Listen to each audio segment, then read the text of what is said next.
Hello, everyone, and welcome to episode 121 of Through the Years, the podcast that reviews Ring of Honor show by show from the beginning. I am Trevor Dame, one half of the show, joined as always by the other half of the show, Matt Feuerstein. Matt, how has your holidays been? I guess we just talked about that a little bit on the air, very basically, but you doing anything fun on the holidays, Matt? Well, It's over, well, blessedly. the New Year's has not happened yet, so we are still in the holiday season, as it were. But I am excited for this show, but it's not because of the holidays, Trevor. It's because for the first time in a while, we get a Ring of Honor DVD whose name I get to say with a fun New York accent, Motor City Madness. And it makes me feel real good to talk about Motor City Madness.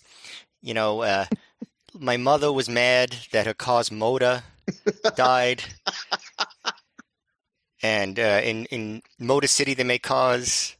And there's all kinds of Motor City madness. Wait, is something funny? Do I amuse? No, just kidding. Am I a clown? I'll be honest, like when I was thinking like, what should we open the show with today? I was thinking like a few hours ago, and I thought I could ask about the holidays, but I thought, well, what if Matt throws it back in my face? So I was like, this is how boring my holidays have been, Matt. The only two things I could come up with was the first one was I suffered like a severe steam burn, and I was thinking about this today. And I don't know if this means I'm crazy or not. And also, folks, can you tell this is like a real B show because the fact I'm trying to add filler to the show? But I suffered the burn, and I don't know why I'm embarrassed by this. Reheating a Boston Market brand chicken parm frozen dinner, and for some reason, I was like, it's more embarrassing to suffer like a steam burn for some reason cooking something like that than like I don't know. There's something about I was cooking a big turkey dinner and my arms touched the heating element. You know that's a burn you can be proud of. You know it's like the heat on the cellophane it leaped out at me cooking this Boston Market chicken parm. I was ashamed, Matt. Okay, well, I have two things to say about that. First of all, I'm really sorry to hear that you hurt yourself. Are you okay? Yeah, I'm good now.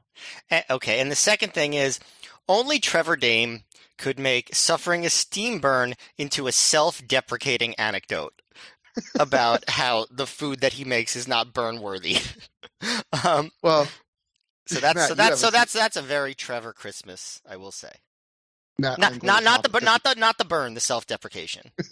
My topic was I decided the other thing I could offer for what I did during the holidays was something I deemed too hot for Twitter because I thought, this will worry people because it really isn't worrisome. But I feel like the Through the Years listeners, they're a sterner set. They know what's going on. They know I'm okay. But I have a friend. We kind of fell out of being friends. Probably mostly my fault. Well, definitely mostly my fault.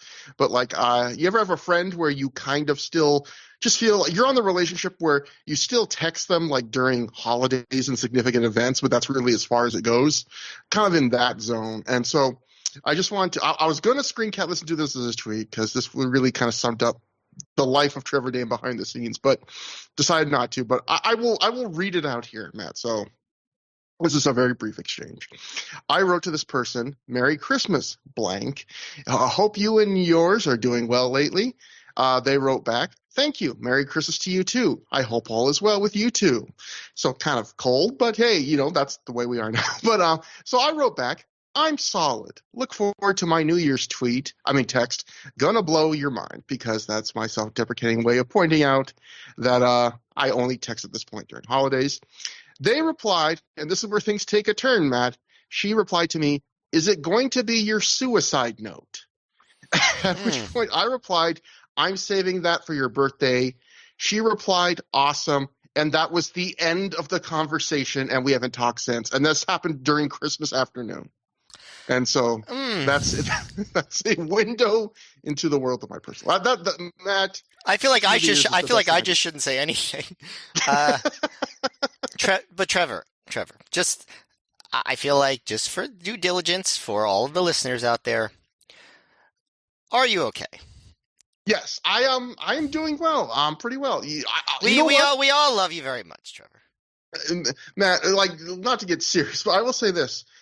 When we started doing Through the Years, I've never been suicidal. I've never been like down, but like when we started doing Through the Years, if you like listen to the first year or two, like in the background, particularly I think in the first year, like a lot of insane, not good life events are happening in my life. Like my dad was dying of cancer. I had to move around a bunch. I had like uncertain like work prospects, all sorts of things.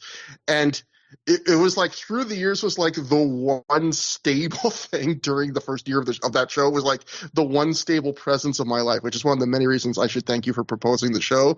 Where like anytime you've listened to the show after that, like my life has been pure gravy, Matt, after that first year. Like Matt, my worst problem this holiday season was burning my finger on my hand on a Boston Market frozen dinner. So I think I'm doing pretty good. All right, well, Um, good to know. But I thought so. That's that those texts are fairly. No, I hate to say it, boilerplate Trevor Dame humor. But to the listeners that are not sure of that, I feel like I at least had to ask. My holiday. I'm trying to think what the highlight of my holiday week has been. I think I got my highest score ever in bowling, but I'm not going to say what it wow. is. But I'm not going to say what it is because it's still not. Oh, It's because it is still not that good. So I'll tell you off air, Trevor. I will text it to you in the Skype chat. But yeah, okay. it's not good enough. It's low enough that it would be embarrassing to say it was my highest ever. Let's put it that way. But I that's can still guarantee it's a highlight. I can guarantee you it's higher than mine because weird fact about me, I've like five pin bowled probably I don't know hundreds well a couple hundred times.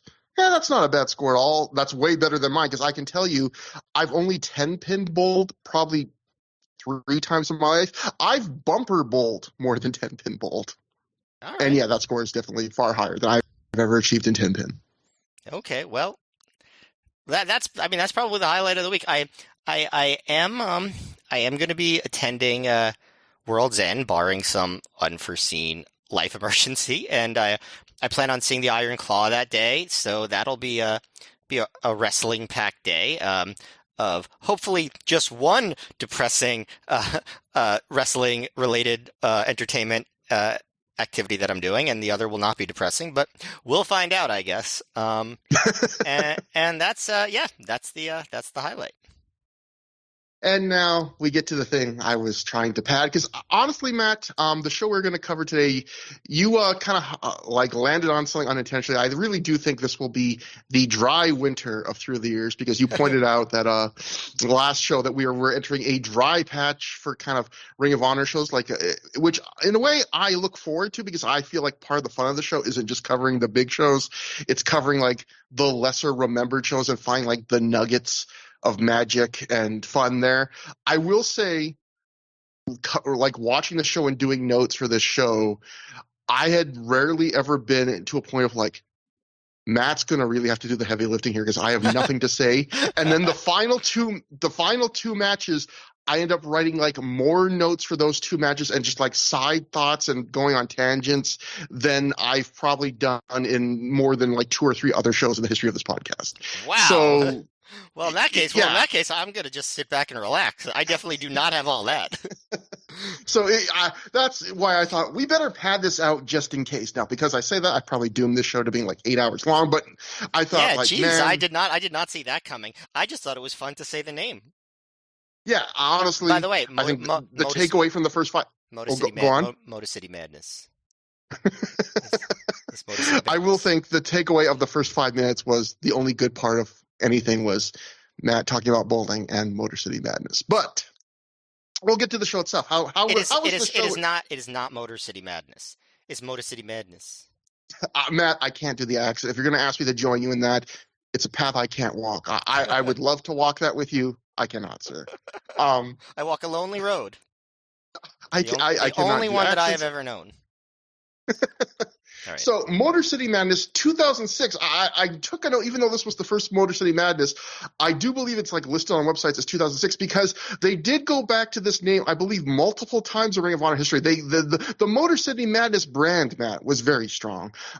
It took place October 7th, 2006 at the Michigan State Fairgrounds and Expo Center in Detroit, Michigan, in front of a reported crowd of 325 fans, which I believe is tied or near tied. Like if it's that has to be one of the lowest attendances the Ring of Honor ever had. We talked about it on the last show because it kind of came up because obviously the show we covered was the last time was the first half of this double shot, which also did a really bad attendance. This attendance was even worse. So I'll repeat kind of a thing we talked about there. This is from The Observer at the time. Dave Meltzer wrote, the October 7th show in Detroit for Ring of Honor actually drew worse than Cleveland the night before. Just 325 fans, but at least had an excuse, going head-to-head with the Michigan versus Michigan State game, and the show started right after the Detroit Tigers knocked the Yankees out of the playoffs, and the whole city was celebrating. They had quite a few people who bought tickets who didn't even come. They won't be back in Detroit until WrestleMania weekend, and with an expected 78,000 wrestling fans in town from all over the world, they figured they'll be fine for a loaded show. So yeah, this was just one. Like, here's a question, Matt. I'm not a big, I don't have a thriving nightlife, but I don't think I've ever bought a ticket to an event and then found something else so fun that or pressing that I didn't show up to it. Like, you go to a fair number of things. Have you ever bought like a ticket for something just for some reason you found something even better, or just like, you know what, I'm just going to throw this ticket away? Okay, so the only times that I would have ever done that would be if, like, let's say I got sick and I couldn't sell the ticket or give it away, and I couldn't go for that reason. Or like there was one time in the not too distant past where I bought a concert ticket, not a super expensive one, but a concert ticket, and then I found out another band that I liked better was also playing on the same night, and I again couldn't get rid of that first ticket. So that's the only time it's happened. It's never been like I bought a ticket to something and then I was like, no, I want to go out and like party instead. It's always been like if this for some strange reason, some other thing that I like better that hadn't yet been announced comes up, and that's pretty rare for that to even be possible. But it did happen once not too long ago, so I can't lie and say it's never happened. The only thing I have that's even comparable is an anecdote I've told on the show before, which was when as a teenager I bought the 2001 WWF Royal Rumble, and then my girlfriend surprised me and I was like, I'll just record this on VHS tape and not watch it live.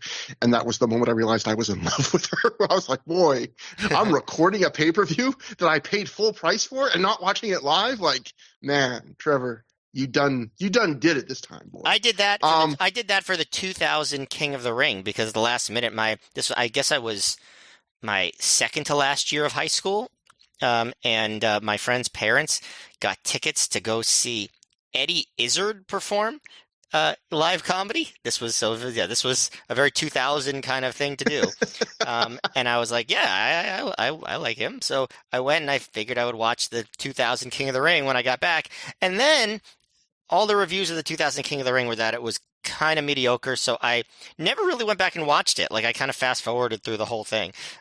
So I guess that if you're counting pay-per-view, then that counts for me. Yes. I remember people that might not remember this. We should get to the show, but that just reminded me of this. The 2000 WrestleMania, remember when it had the WrestleMania All Day Long package, which is something they only did once because it wasn't a big success. I loved it. I love that stuff. Yeah. Where the idea was for an extra price, you didn't just get WrestleMania, but you basically got like hours and hours of a pregame show with, I think, Michael Cole and Ivory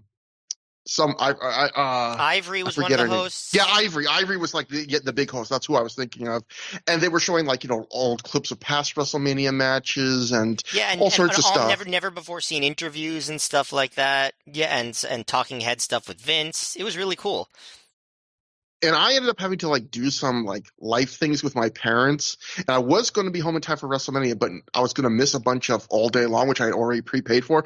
And I remember just being the most angry, bitter, petulant child and just being like every doing that thing where every 2 minutes you're like, oh, this is really worth missing WrestleMania all day long for. Thanks, guys. And then like getting home and finding out was like, I mean, you remember this better than me. I remember it being a lot of Ivory and Michael Cole talking and getting home and being like, you know what? There was that, but there was a lot of clips. There's a lot of clips I'd never seen before.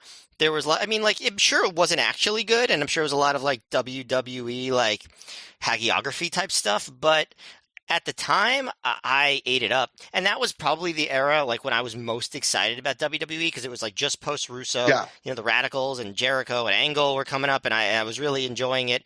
And then the funny part is that WrestleMania kind of sucked. And Yeah. and I remember like I was thinking like the All Day Long Day was actually the best part of that day. It got me all hyped for a show that ended up being very lousy on its own. And the funny thing is that like now basically every wrestling pay-per-view is WrestleMania all day long for free. Like it's just this giant spectacle that goes on for 7 hours to include all the pregame show stuff. And well, those WrestleManias before they went to 2 days, oh my gosh, they were like just endless. Yeah. I went to one of them and it was just insane. Through the years, listeners, look forward to like the increasing number of like old man Matt and Trevor things as we continue to age, like because also it's crazy to think that was 23 years ago, Matt. That was 23 years ago. Sometimes it doesn't feel like it, and sometimes it really does. You know.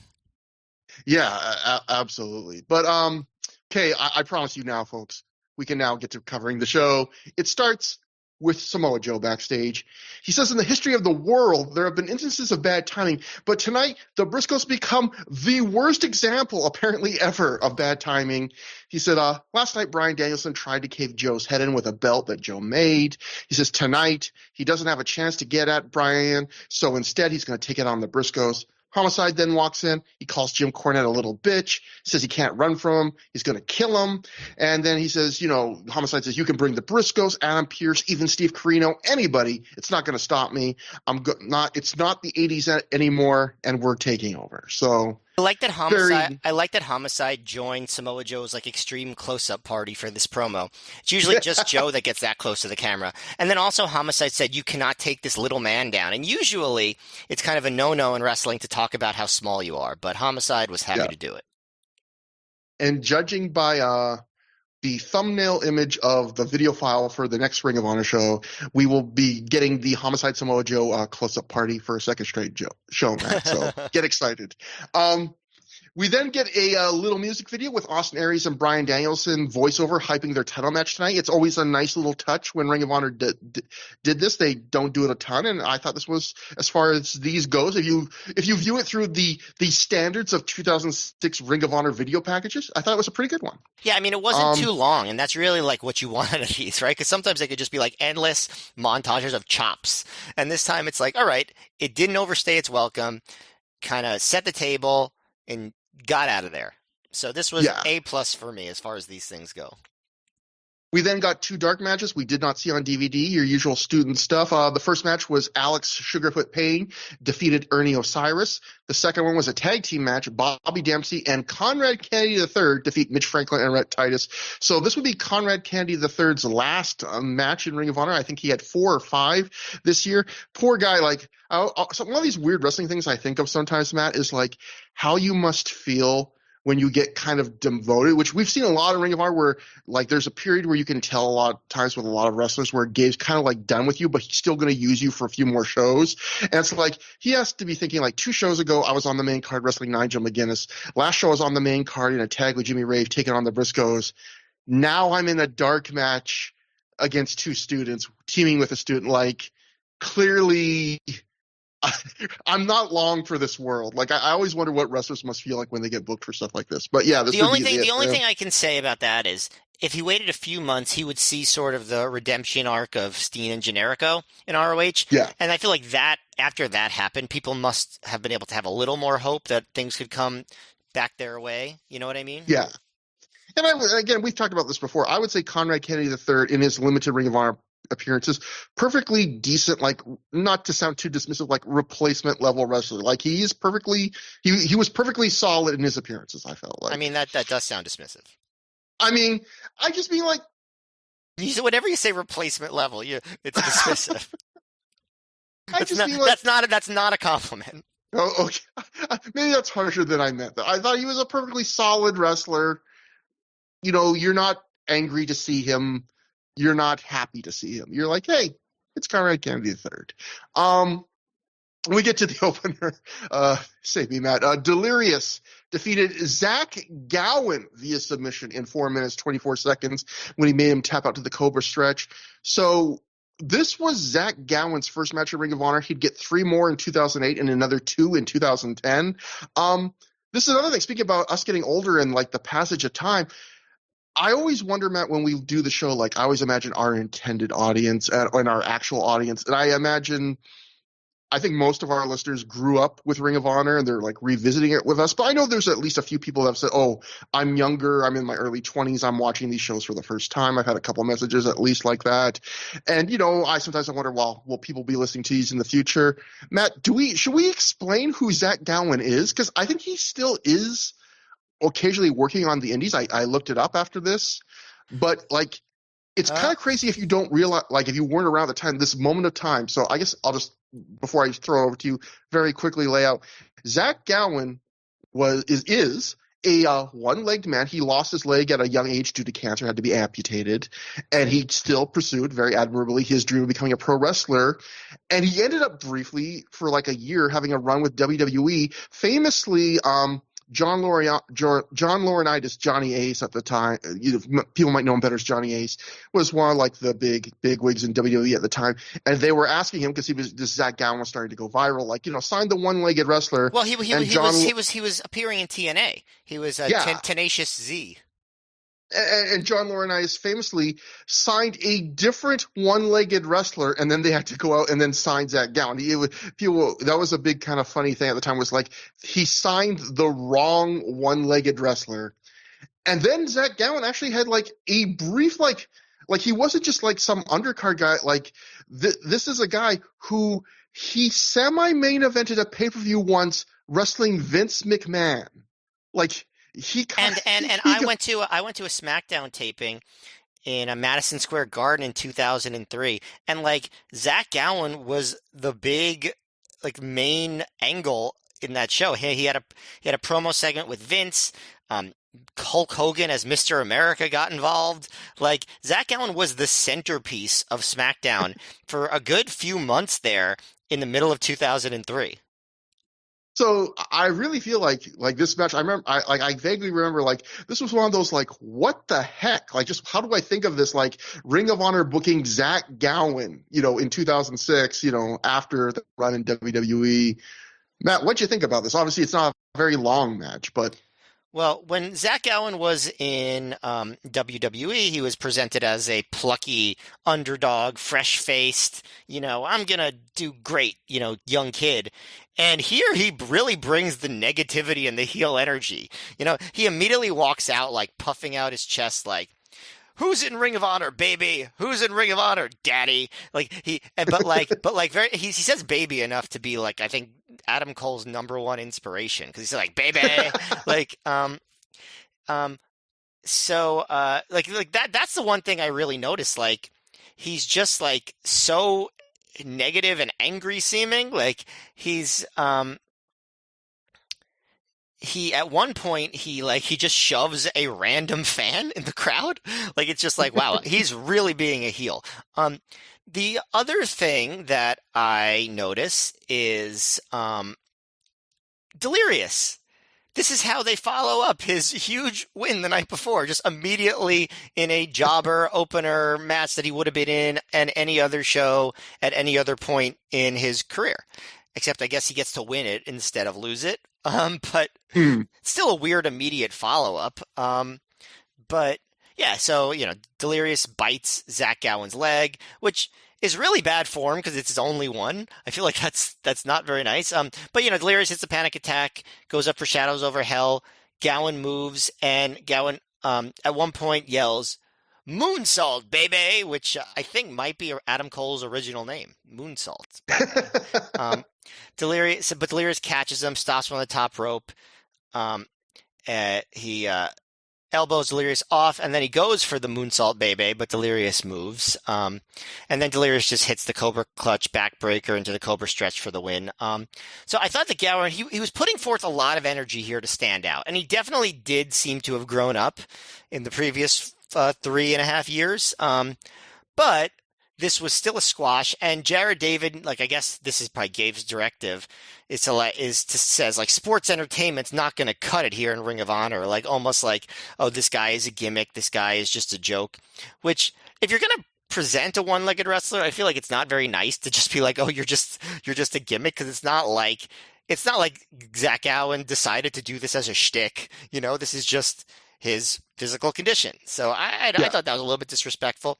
I thought Gowan, like I said, personality-wise, he worked very hard. He did some cool stuff. But it was just a squash match, so there's really not much to say about it. And I did think that probably Delirious should have had a better immediate follow-up to Survival of the Fittest than just this. Yeah, that was a good point you made about the Delirious thing, because if you look at the final 5 people in that Survival of the Fittest match, every single one of them has a much bigger match than Delirious, because Matt Seidel's working double duty on this night. Austin Aries is in the semi-main event for the world title, and the Briscoes are in the main event. So right, Delirious does get some big moments and wins over the next few months for sure. But so I'm not saying they just kind of like put him back to the same level, but yeah. It's just I feel like you got to do a better immediate follow up than this. Yeah. But yeah, it was crazy watching this, because I just thought it's amazing to me that we live in a world where a guy can do something as amazing as wrestle with one leg, and yet he comes in here, like you said, as a heel. And I don't even think that's the wrong move. Like Gowan, again, yeah, like you said, I think he was obnoxious here in a good way. He's running his mouth the moment he comes out of that curtain. There's a moment where he does a legitimately impressive dive to the outside, and he immediately shouts, "That's how I beat the Big Show, bitch." So it's like he knows what he's doing. Like he knows whether that was something ROH told him to do or just what he thought how he'd run with things. He's not wrestling as Zach Gowan, the one-legged inspirational wrestler. He's wrestling as Zach Gowan, the symbol of sports entertainment, whether that's fair or not. And yeah, like Dave Prazak said, Zach Gowan's bringing some sports entertainment to ROH. And you mentioned the thing Jared David said at the end about, sports entertainment's not here for Ring of Honor. I did think Jared David had a cute line where he said early on, he goes, "I don't know about opening the card with a freak show act like this," and his opponent Zach Gowan. So I thought, hey, that's a nice, cute little line about Delirious. As far as the match, right. I mean, like if Zach Gowan is sports entertainment, then probably Delirious is too. As far as the match, though, like you said, this is very slight. Zach gets to hit a few impressive spots like the dive, the flying drop kick, the missed moonsault. And Delirious here doesn't really do anything but just be Delirious. Like this was basically a night off for him. And maybe they felt like after the last show, because he was going to be in there all the way to the end, to give him a night off. But then that doesn't explain why Matt Seidel, who wrestled just as much as him, gets double duty. But this really did feel like, oh, this is just a night off for Delirious tonight. But next comes out Jim Cornette, mic in hand. The Detroit fans clap along with his Midnight Express theme music, and he seems jovial. After being so angry recently, he's happy. That won't last too long, but a fan shouts that Homicide's going to kill him, and Jim says, "Son, you're almost too easy. If I had a head like yours, I'd have it circumcised," which is a line I bet over-under on the number of times Cornette's used that in his career is probably like 12. I imagine that's like an old chestnut for him. He still seems in a good mood even after that fan heckle, and he thanks the fans for supporting ROH with all the sports happening in Detroit tonight. He puts over the Detroit Tigers. But he also says that the mic makes him sound like James Earl Jones, which it doesn't. I hate to tell you. But also, I thought the audio was actually unusually clear for ROH in this promo. So that already makes it a special night right there. That empty building magic. The acoustics, Matt, top notch. But Cornette says, with all the things going on, you fans chose to support Ring of Honor, and we appreciate that. Cornette announces that ROH will be returning to Detroit WrestleMania weekend 2007, and he says if you want to go across town that weekend and see them, obviously we know what he's talking about, WWE, you blow up a bus, see all the pyro, see all the lights. And what I like is after he says see all the lights, the crowd boos like boo lights, and then he goes and all those scantily clad women, and then you hear a few fans cheer like Jim. That's one fans can get behind apparently. Like you took a wrong step there, but he goes, there's nothing wrong if you want to see WWE, but plan your weekend that week to come early to go see Ring of Honor. And I love, like, that's a sign of, this was back before like a million companies running WrestleMania week and train into like a week-long event was a thing, where it was still like make a note, like to tell the fans like, hey, come a couple days early, make a weekend out of it. And a fan at this point shouts out, nice promo, as Jim is plugging the tickets. And Cornette sarcastically just tells the fan, 25 years in the business and I couldn't have done this without you, which I thought was a genuinely good Jim Cornette. Yeah. Like, that's the Jim Cornette I like. Charming enough. Yeah. Jim announces that Roderick Strong injured his back last night. He won't be able to compete tonight, which was a legitimate injury. He says, Roddy wanted to wrestle tonight, but the doctor said no, and so I say no. At that point, Roddy walks out to the ring in street clothes, and it's clear that Roddy's back really is hurting, because if you watch him, he actually has to get a chair set up to stand on to get into the ring, and you can tell just by the way like he stands on the chair, like dude's back is not doing great. So.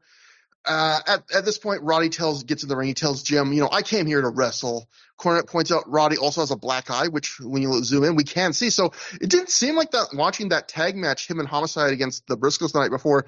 Like I didn't notice him getting hurt, but apparently that was a very rough match for him between the black eye and the injured back. So Jim again says, doctors say you shouldn't be wrestling for 3 to 4 weeks, let alone tonight, the night after you got hurt. Roddy again says, look, I came to wrestle tonight. Jim says he was 23 once too, and you're going to do whatever it takes at that age. But the doctors and me and I both say you don't need to wrestle tonight. And even though I appreciate your fire and your passion, Jim asks Roddy if he makes himself clear. Jim's starting to get a little ticked off here. Roddy snatches the mic away from Jim at this point. He just now screams at Jim like, I demand to wrestle tonight. Cornette starts to now finally lose it. He starts to yell at Roddy to, don't push me around. When Homicide's music starts up, interrupts, and out comes Homicide to the ring. Jim flees to the outside of the ring in fear before running all the way to the back. Homicide gets on the mic. He says, I'm having a bad day. You all motherfuckers beat the Yankees, you bunch of assholes. He gets Jim a cracker. He calls Jim a cracker. I said he gets Jim a cracker. That would be hilarious. He was like, I got a snack for you, buddy. Here's some saltines. And he says, tonight, you're going to get yours tonight, Jim. Homicide asks Roddy if he can't wrestle. And then I love, Matt, this is how they ended the segment. Homicide asks Roddy if he's going to wrestle. Roddy says, I can't. Homicide goes, fuck him. And that's the end of the segment. I feel like Homicide put Strong in an awkward spot by asking him that question, because like a minute ago Strong was like, oh, I'm here to wrestle, and he was chasing Cornette around.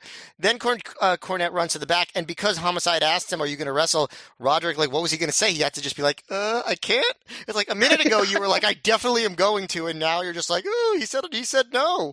Because he said I can't, right? So it's just like he was going to beat up Jim Cornette a second ago, and now he's just like, oh, what am I supposed to do? He told me I can't. So Homicide should not have asked Roderick that question. Yeah, Homicide should not have asked Roderick that question. Made him look like a tool. And in fact, because Roddy does it, you never see him again for the rest of the night. Like, I imagine that segment, the purpose was just inform the live crowd that, hey, there's going to be a card change tonight, and to try and give Roddy's a little face saving by having him come out and argue for it, and maybe put a little heat on Cornette even by having him be the guy that's like, look, even if you're insisting, I'm not going to let you wrestle. But yeah, like you said, the Homicide question then puts it kind of back on Roddy, and him just having to shrug and be like, he said I can't.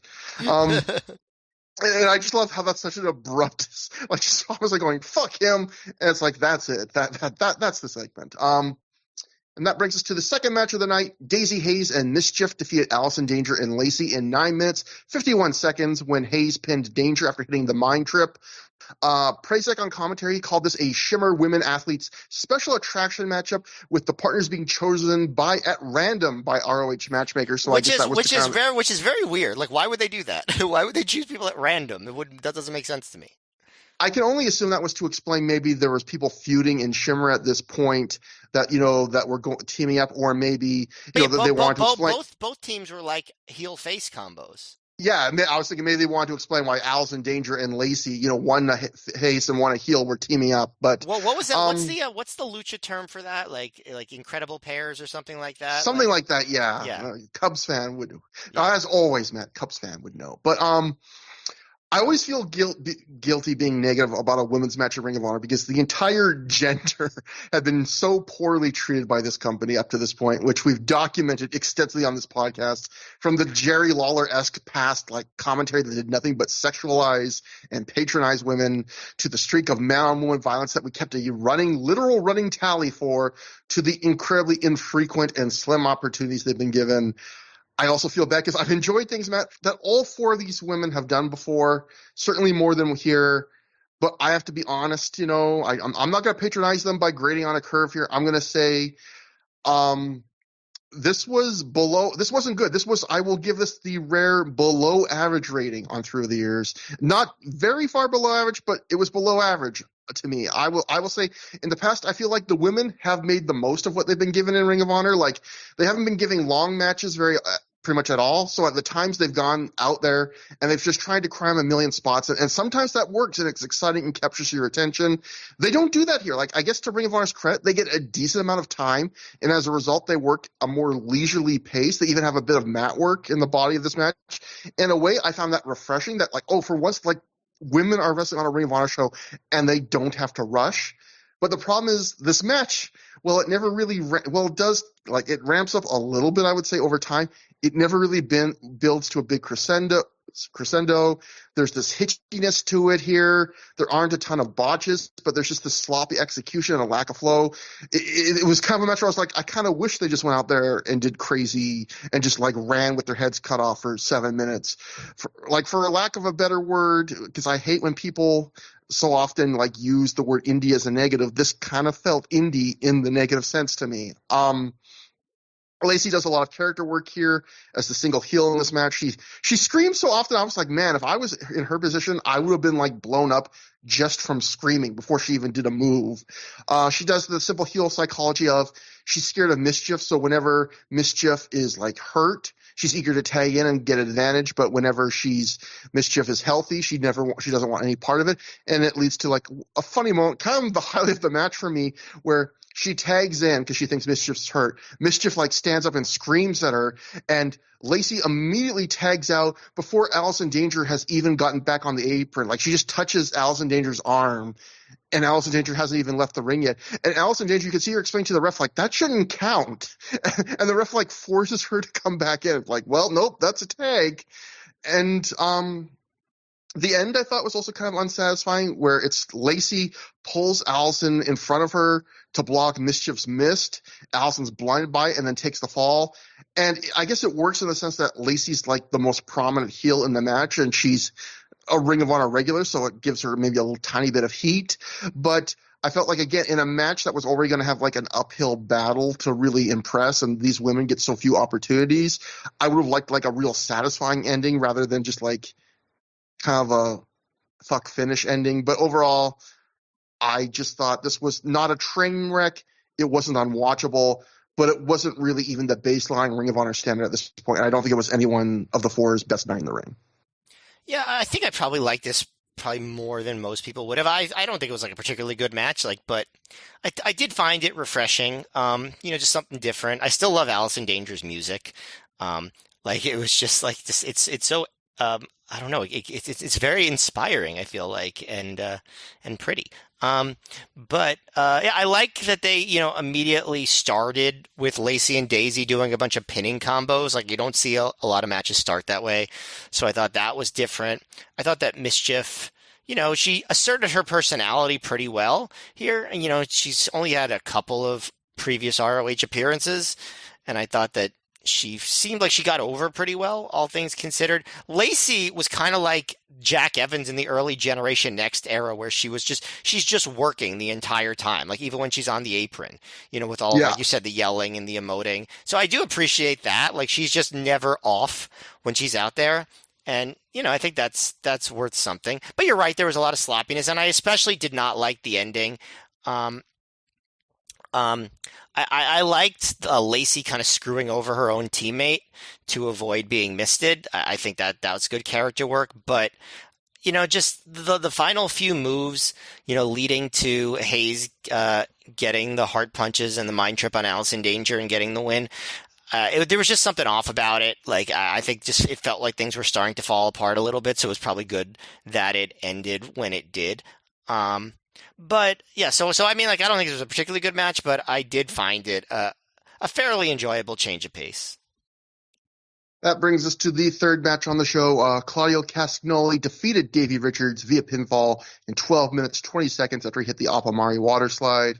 Yeah, this was kind of a rare match at this point in Ring of Honor where there's kind of like no story to it. It's just, it's two guys that, were booked this weekend. They don't have a match on this night, so let's have them take on each other.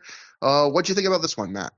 Well, I hadn't been really enjoying a lot of Claudio's singles matches in ROH recently, but I thought, Claudio versus Davey Richards should be like a really great match, like in terms of athleticism and stuff. And this obviously wasn't that. But I think that Richards was energetic enough and was a good enough contrast for Claudio doing his shtick that I think the match stayed pretty energetic and exciting the whole time, to where it became like a pretty good little match, which, I guess depending on your expectations, that's either disappointing or refreshing, because I really have found a lot of Claudio's matches in mid 2006 pretty boring. And I don't think this was, first of all, I like it that Claudio comes out to "We Are the Champions" even when he wrestles singles. I kind of think that he should come out to that in AEW. Tony can chill out for it. If he's paying for the final countdown, he could pay for some Queen. Didn't he? I mean, did he pay for Queen? Yeah, for Soraya, right? At All In. Yeah, right? you should know, Matt. You were there. Yes, that's right. Well, don't you remember? I do remember. And "We Will Rock You," isn't that sort of like a suite with "We Are the Champions"? Usually, like they like those two songs kind of were paired together. So yeah, so he already paid for that song. That's what I get out of this. Yeah, you know how that works, Matt, where you pay for a song once and then you never have to pay for it again. Yeah. I feel like we've established like there's a Tony Khan music tier list where there's the songs he wants to get but just can't afford even to use once. There's the ones he can afford that he'll use once or twice, be it the Queen song or the Rolling Stones song "Sympathy for the Devil." Remember, he got that for MJF, that one show. Yeah, or the Final Countdown. Yeah, Final Countdown. He paid for it to get two uses out of it. He better pay for it for Bryan's final match, by the way. I feel pretty confident in this one that that's gonna happen. And then there's the ones where it's like, oh, I can't believe he got that regularly, and he's just bought that, like when he got "Where Is My Mind" from the Pixies for Orange Cassidy. I think he told a story once where it was I forget if it was about Jane, where it was something like they wanted to have too much of a price, but that was eventually they came back to him or something like that. I'm not sure. But anyway, what if for Danielson's final match they get "Self-Esteem" by The Offspring? I bet you, Matt, for not, I was already strangely dismissive of Conrad Kennedy III, but I'll double down. I would bet you for a fifth of the price it costs you to get one play of Final Countdown, you could not only get Self-Esteem, but you could probably get the Offspring to perform that live and get them to hang out for a couple of days, for that price. I'm not sure if that's what anyone would want. Well, if I we'll see when we get to it, but my recollection is that when Joe had his final ROH match before he left the first time in 2007, they kind of played a medley of all of his songs. So maybe they could do that with Danielson too. They could even play the Imperial March, which for the two times that he came out to that one. But anyway, as far as this match, Claudio's doing a lot of the shtick of not wanting the crowd to say "hey" and no, stop doing that, and then Richards leans into it by saying "hey" himself, and then Jared David was really on the show as far as talking about how he doesn't like certain wrestlers, and he says that he wants to he wants Richards to kick the bejesus out of Claudio. So Davey quickly obliges with that. Richards works a headlock. Claudio heals it up by going to the eyes, 2004 style, because if you remember, 2004, there were a lot of eye pokes in Ring of Honor.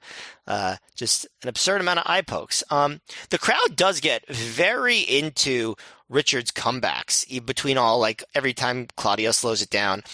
Like Davey moves when Claudio goes for a running corner knee, and Claudio falls to the outside, and immediately Davey hits his out of control dive, and the crowd goes nuts off of that. Every big kick flurry gets a big pop.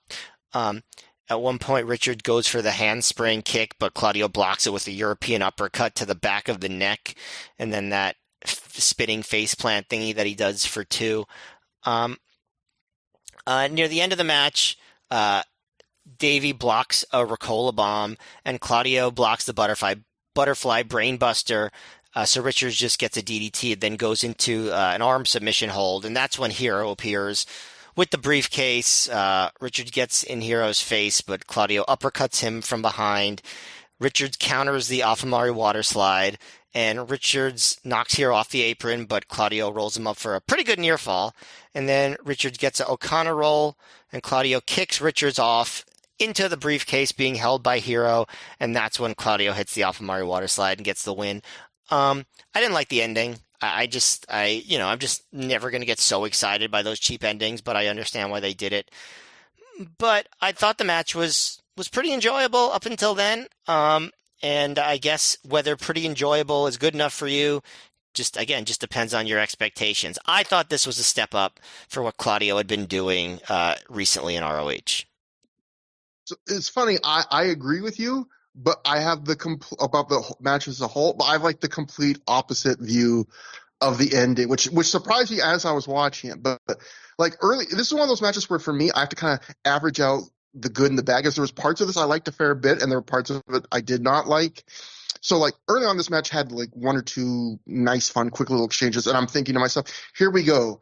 Like the first real quality match, substantial match of the night, some real wrestling for us.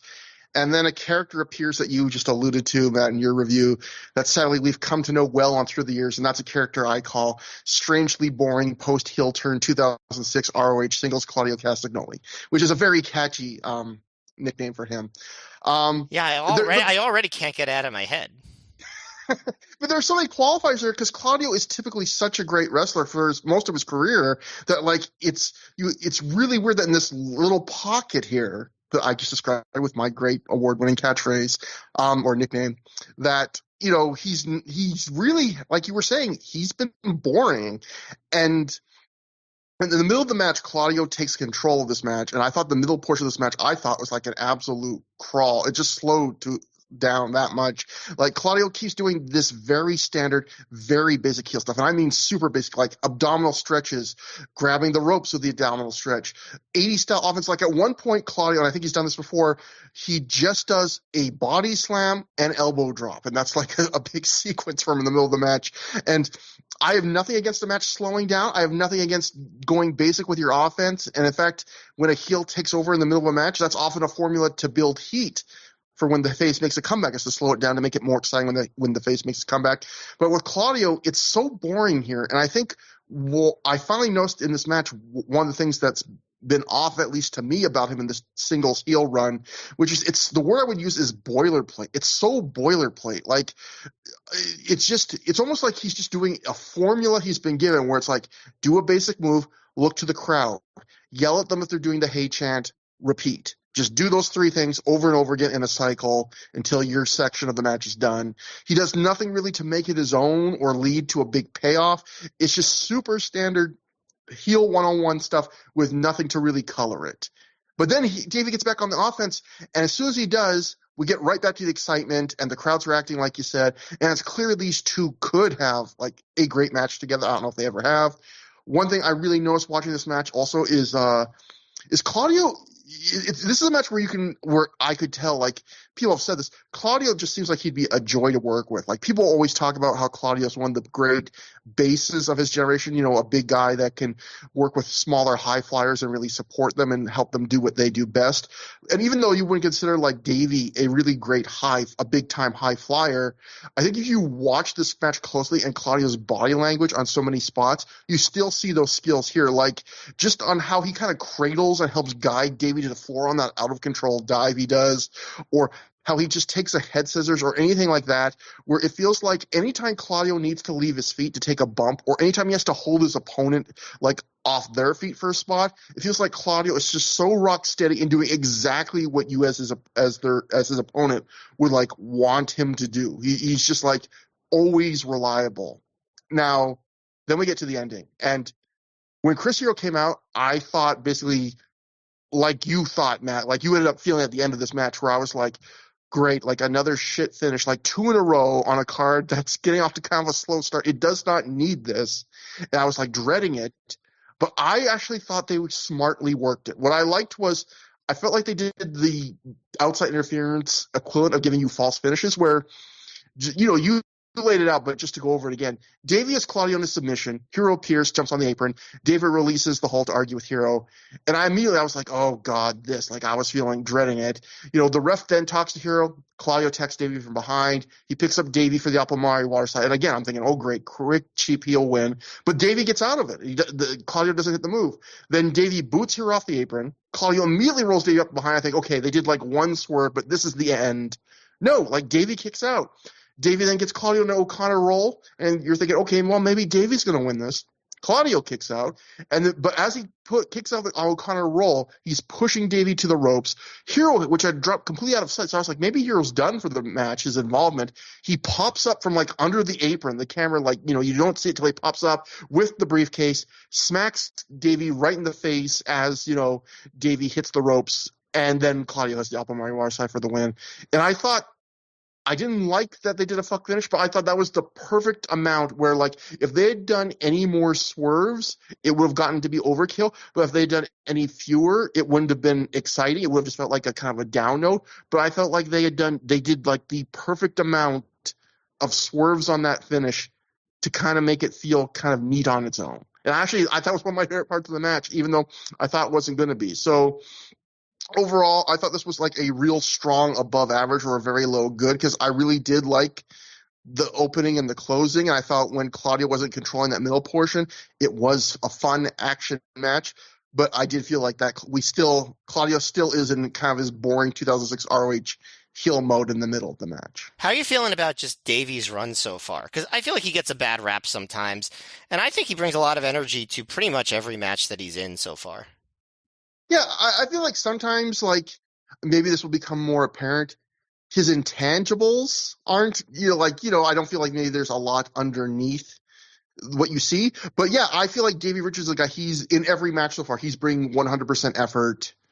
And he's exciting. He is kind of like the new era Austin Aries, where he's bringing you some stiffness, but some real athleticism, and he's just running around with a lot of energy and putting a lot of effort in. And yeah, it's an exciting kind of jolt to the undercard, even if after the Jimmy Rave stuff, it feels like he is kind of a bit directionless now. Like the Jimmy Rave feud was like a real strong start, and now he's kind of like, well, he's still here. We still like him, but what are we going to do with him? But we'll see. I mean, he's going to get a direction eventually. We'll see what happens. But after the match, the crowd chants "Fuck you, Hero."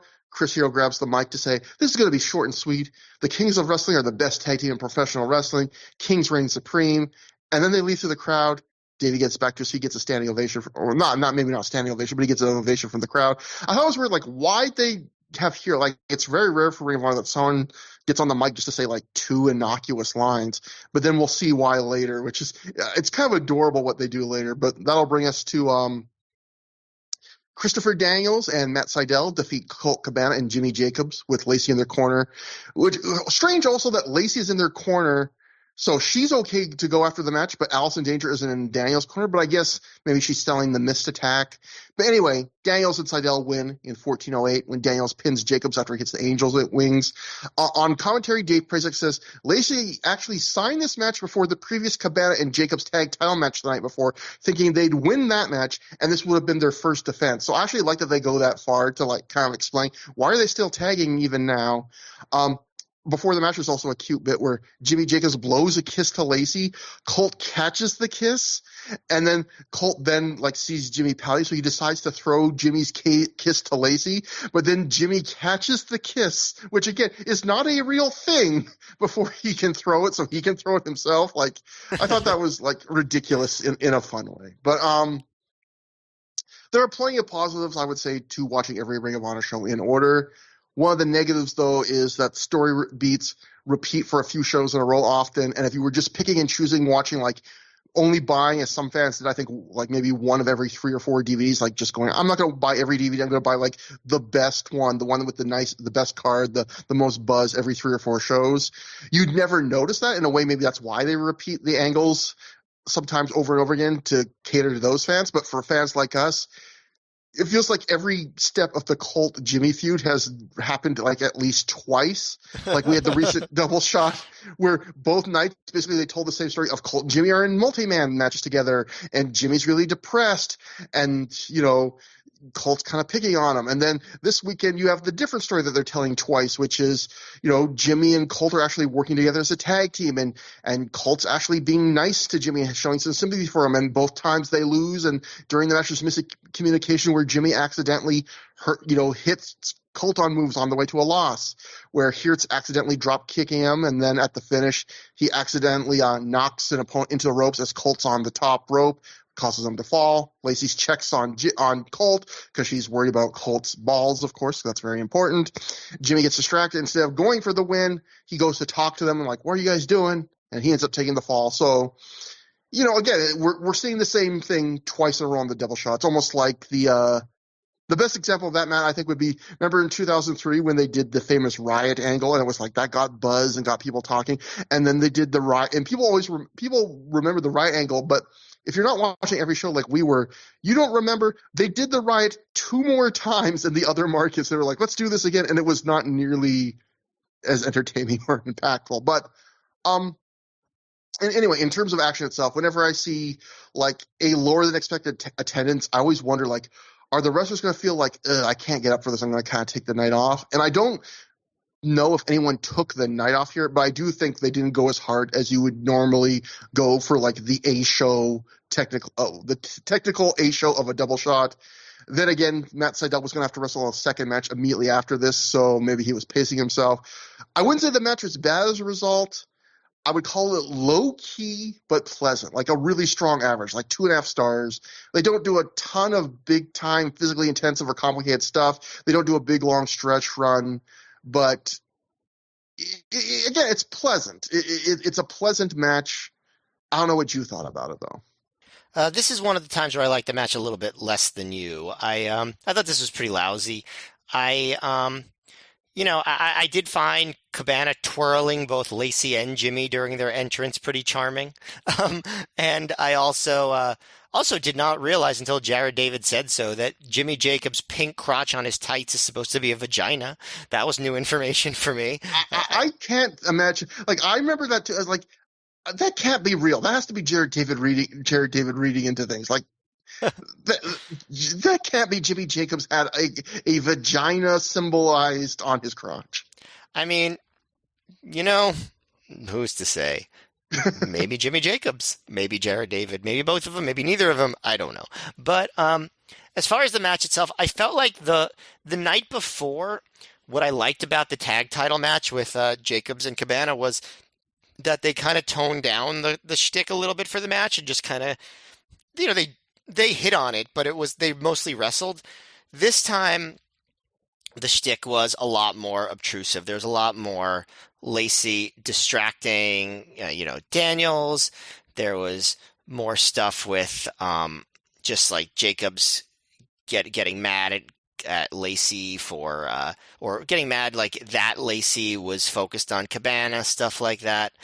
that just, I don't know, it distracted me. And of course there was the spot where where Cabana charged Daniels, and Cabana almost ran into Lacey on the apron, and then Daniels did the sunset flip, sending Colt over and sending Lacey on top of him into the quote compromising position.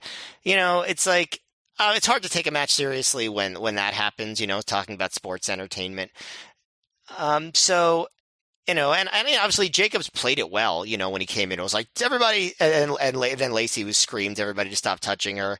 It was all well done, but I think I would have just rather have seen a match. You know what I mean? Like Yeah. just a wrestling match. And I did think that Seidel had a pretty good sequence of hot tag moves, but I think I was already kind of out of the match at that point. And like you said, the energy was just like a step below what you would expect from a main night of the double shot Ring of Honor show. It feels like the exclusive double shots for each series of shows is starting to take its toll already, as far as just the quality of both nights dipping. And I think that this is an example of that. I did think that Seidel looked good though. But Yeah. it could have been a great match if everyone just got to show their stuff. Mm-hmm. It is interesting too that there's a big Ring of we talk always point out like the AEW Ring of Honor timeline coincidences where it feels like it's been happening so much more often lately where something's going on at AEW that mirrors the episode of Through the Years we're about to do, and there's a big one later. But I also find this one's more general, but it is interesting that like we're really getting to the Jimmy and Lacey storyline right now, and it's like it's not, Ring of Honor has had things that were sticky or comical or over the top or melodramatic before, but this is like the first story where it's like really a meaty story with a lot of that really becoming like the focal point of the matches. And meanwhile, Jimmy Jacobs, a lot of people are reading into like AEW's recent shift into more sports entertainment, coinciding with him getting a key role on the creative team. It's interesting again how things sync up like that, where you could argue that like what we're watching right now is one of the very first examples of maybe a Jimmy Jacobs style view of pro wrestling. I mean, the angle ends up with Jacobs and Lacey in some really intense, hate-filled brawls that are very memorable. But this is, I guess, the middle part that's a little bit like you're kind of like a slog. I did like. I also thought it was funny that Lacey comes out wearing a Colt Cabana shirt, so they're really starting to sell now that like Lacey is like kind of over the moon for Colt, like not just kind of a sex buddy, but like she's really into Colt. Would that character be that into Colt Cabana? Well, again, that's like I was going to ask you. Like I was about to ask you. Like it's so weird. Like the Lacey character, obviously in 2006 Ring of Honor, especially for a woman, characters aren't very deep. But I feel like the character of Lacey so far, she's always looking down like the mouth breathing internet basement dwelling wrestling fans at Ring of Honor shows. And her big character moment before this was like when she started Lacey's Angels, she was like telling Special K like you got to start dressing nicer and stuff. And like like I was thinking, the segments where like there was that segment recently where Colt's like telling her he's going to take her out to like a fast food burger and then they're just going to have like sex, at his crappy hotel. And here she's just wearing some ratty like Colt Cabana merch, like proudly. Like it feels like the Lacey character would not be impressed with like very low key, cheap ass kind of a Jocko Colt Cabana, but right. Like I could see her like being like just like having a physical connection with him, know, but to the point where now she's like kind of like feeling like butterflies in the stomach about him or feeling like in love. That's a little bit of a bridge too far, but we'll see how it goes and like how they explain the eventual dissolution of their connection.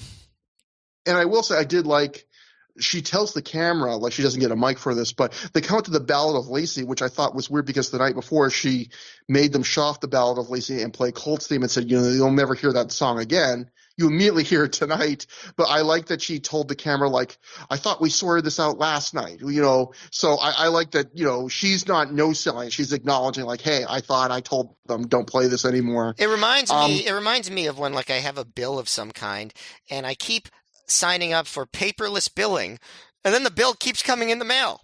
So that's the example. That she signed up for Ballad of Lacey-less entrances, and the Ballad of Lacey keeps on coming.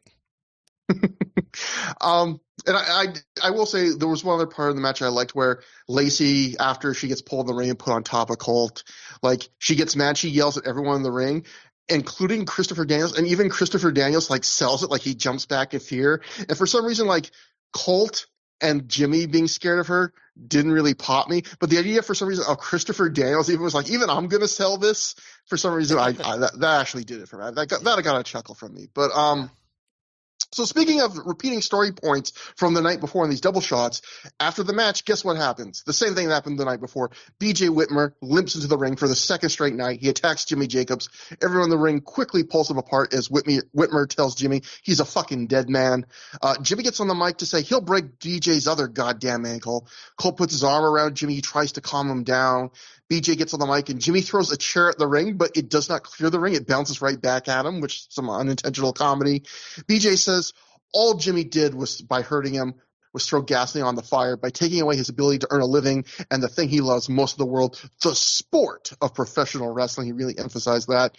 BJ is giving Jimmy fair warning tonight, saying that until he's cleared by doctors, he's going to be a shadow. Jimmy throws a chair in the ring, and this time it does get into the ring.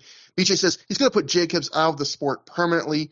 Jimmy at this point just screams at BJ, "You tried it before. You tried fucking there. You tried it already," which of course is referencing that this is Detroit, which is the place where Jimmy and BJ did like kind of almost legit die on the infamous top rope powerbomb slip up spot. And Jimmy keeps screaming. He goes, "You can't end my career. I'm the toughest son of a bitch here." BJ chases Jimmy to the back.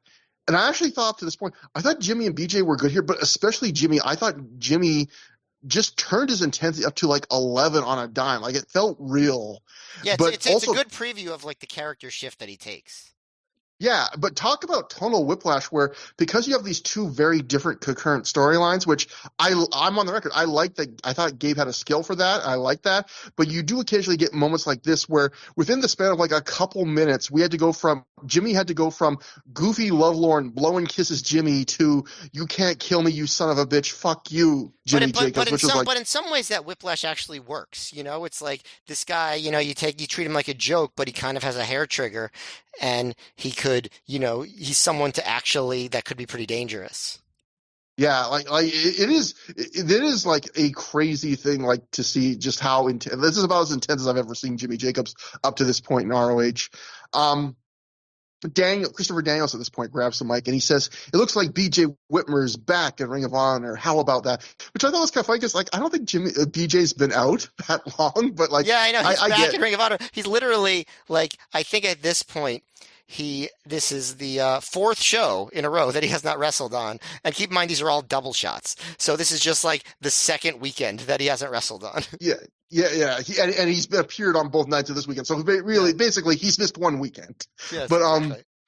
But he goes, as long as people are making challenges, what about me? He goes, I want to talk about the kings of wrestling. He goes, Chris Hero and Claudio Castagnoli came out. They claimed they were the best tag team, but I think they're just flukes. I challenged them on behalf of me and Matt Sydal. Chris Hero appears again in the back of the building with a mic of his own. Hero says the tag titles he's wearing means that they're the best, while Danielson and Sydal have done absolutely nothing to prove themselves worthy of a title shot. He asks, "What have the two of you ever done?" He goes, "So therefore, you get no title shots." Daniel starts to scream, and Sydal snatches the mic away from Christopher, and he's like, says, "Chris, you've proven yourself every day for the last 8 to 10 years, I think he said." And Daniels correctly goes, "Actually, it's been 13, which I thought was a funny little moment. Sydal says Daniels was here when Ring of Honor was growing, right at the beginning, and Sydal was here when Ring of Honor started blossoming. He goes, "Where were you, Hero?" Sydal challenges Hero to a match right now to let them earn a tag title shot. Hero says he doesn't think so. He tries to leave when Sydal asks Hero why he came all the way here and put on those shiny yellow pants to walk away from a fight. Hero just keeps walking, but Sydal says if he walks away, it'll be just like last year and the year before that. He'll never be booked in Ring of Honor again. Daniels grabs the mic and says Hero was never good enough to be booked in Ring of Honor. Hero now freaks out about that. He starts screaming, "That's bullshit. I'm the best thing going." Daniels tells him, "Well, get in the ring and prove it, you greasy-haired coward." Hero makes his way to the ring, and we get the match. Another So another thing that I like that Seidel said, I didn't note if you said it, but he says, "Wait a minute, Chris, you and you," pointing to both Chris's, which I enjoyed that quirky. Oh, another thing, yeah, right at the end of the Jimmy Jacobs promo, someone in the crowd yelled, "Stop being emo, Jimmy!" And I wanted to be like, spoilers, guy, he does not stop being emo. yeah, he's going to double down. But Yeah. so I thought this was what I was referencing earlier, where I was like, why did Chris Hero say two random lines on the mic after the Claudio match? And I realized it was literally just so by Hero saying like we're the best tag team in the world, that gave Daniels like a reason to start his mic work. Hero's like, I see Chris Hero said earlier in the night, they're the best tag team in the world. So I was like, that is the example of Gabe in a way. It's an admirable that he was like going the extra mile where it's like, he can't just get on the mic and challenge the tag team champions. There's got to be a reason, he's got to be responding to something. Well, there's got to be a storyline, as they say on the internet. Yeah. I thought the segment was fine. I liked how it kind of, they kind of made it feel organic, where it was like Daniels wasn't really going to do a mic work, but then he's just like, well, since there's a mic here now and everyone's just had this big kerfuffle, why don't I reference something that just happened? And then, how Hero gets talked into the match. So that brings us to the impromptu match. Matt Seidel's second straight match of the night. Matt Seidel, with Daniels in his corner, defeats Chris Hero to earn a future tag title shot via pinfall in 9 minutes, 30 seconds after he hit the Seidel press. Matt, how about this? 2 Seidel matches for the price of 1 tonight. Yeah, this is another match where it's like, it was like Hero did a good job being a heel, and like Seidel did a good job of being an underdog.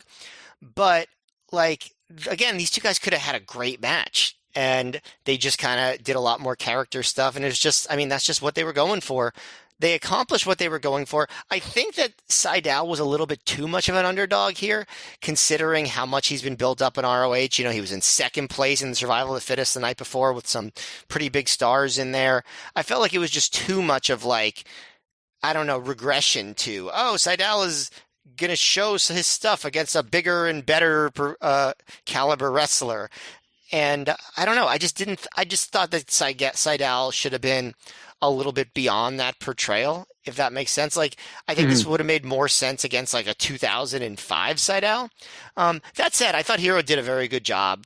He doesn't do too much of his wacky shtick until a little bit later in the match, when he does his knee roll, as his knee walk, and his roll from the apron into the ring, and his wacky cover where he puts his knees on Seidel's chest. So there's a little bit of it later on, but he's a little bit more focused.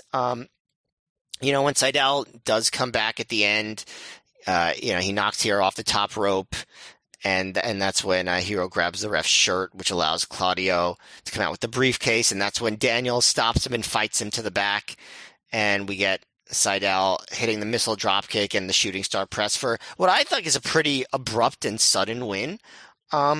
Everything was very well worked, so I thought this was good, but I definitely thought it could have been a lot better. Yeah, I agreed. A lot of your thoughts are almost verbatim what I was like writing in my notes at the time. I thought this was like the 2006 ROH equivalent of a TV match, where you kind of touched on this right at the top. Like, it felt appropriate for its purposes, but it's like its main purpose wasn't to be like the best match it could be. It was another one of those matches where, like, it felt like on a big show, these guys would have gone longer and done more and done better. I just don't understand why it wouldn't have been its purpose. It's not like this show was so loaded with like these incredible matches that they couldn't have used another one. Like, oh, we can't steal the show from these bigger, better matches. Like, no, I think that would have been fine if they tried to steal the show here. Yeah, I completely agree. Like, this is a card that I think desperately on the undercard could have used 1 or 2 matches where the guys just decided, like, we're going to take the chains off, we're just going to go crazy and try and steal the show. And you get a lot of more matches like this where it's like, oh, it's kind of sedate and kind of it fulfills its purpose. But yeah, like, it just felt like here they weren't trying to have the best match. They were trying to show that Seidel's the underdog here. They're having Hero show off again how he can be the big heel bully, and of course the end result sets up a future tag title match. And like you, I enjoyed Hero playing the bully here. I liked him catching Seidel on a dive to the floor and then hot shotting him onto the ring apron. I liked him stretching Seidel in a submission at one point where he's basically like just hanging Seidel by his own neck over his back. I thought that was cool. I always enjoy when Hero breaks out the running atomic drop, like hashtag bring back the drop. More people should do that. I also loved at one point when the crowd was clapping to get behind Seidel. Hero just turns the crowd in this very dismissive tone. He just goes, "Your clapping does nothing." I just love that. It's like, just a very withering, like okay, clap for him. And I did like the end. I thought that was a smart piece of business to play off the Davey Richards Claudio finish, where just like Hero used the briefcase to help Claudio's going to return the favor, but this time, unlike Richards had no one in his corner, Seidel does. Daniels knows what's coming. He stops Claudio from getting the briefcase. They brawl to the back.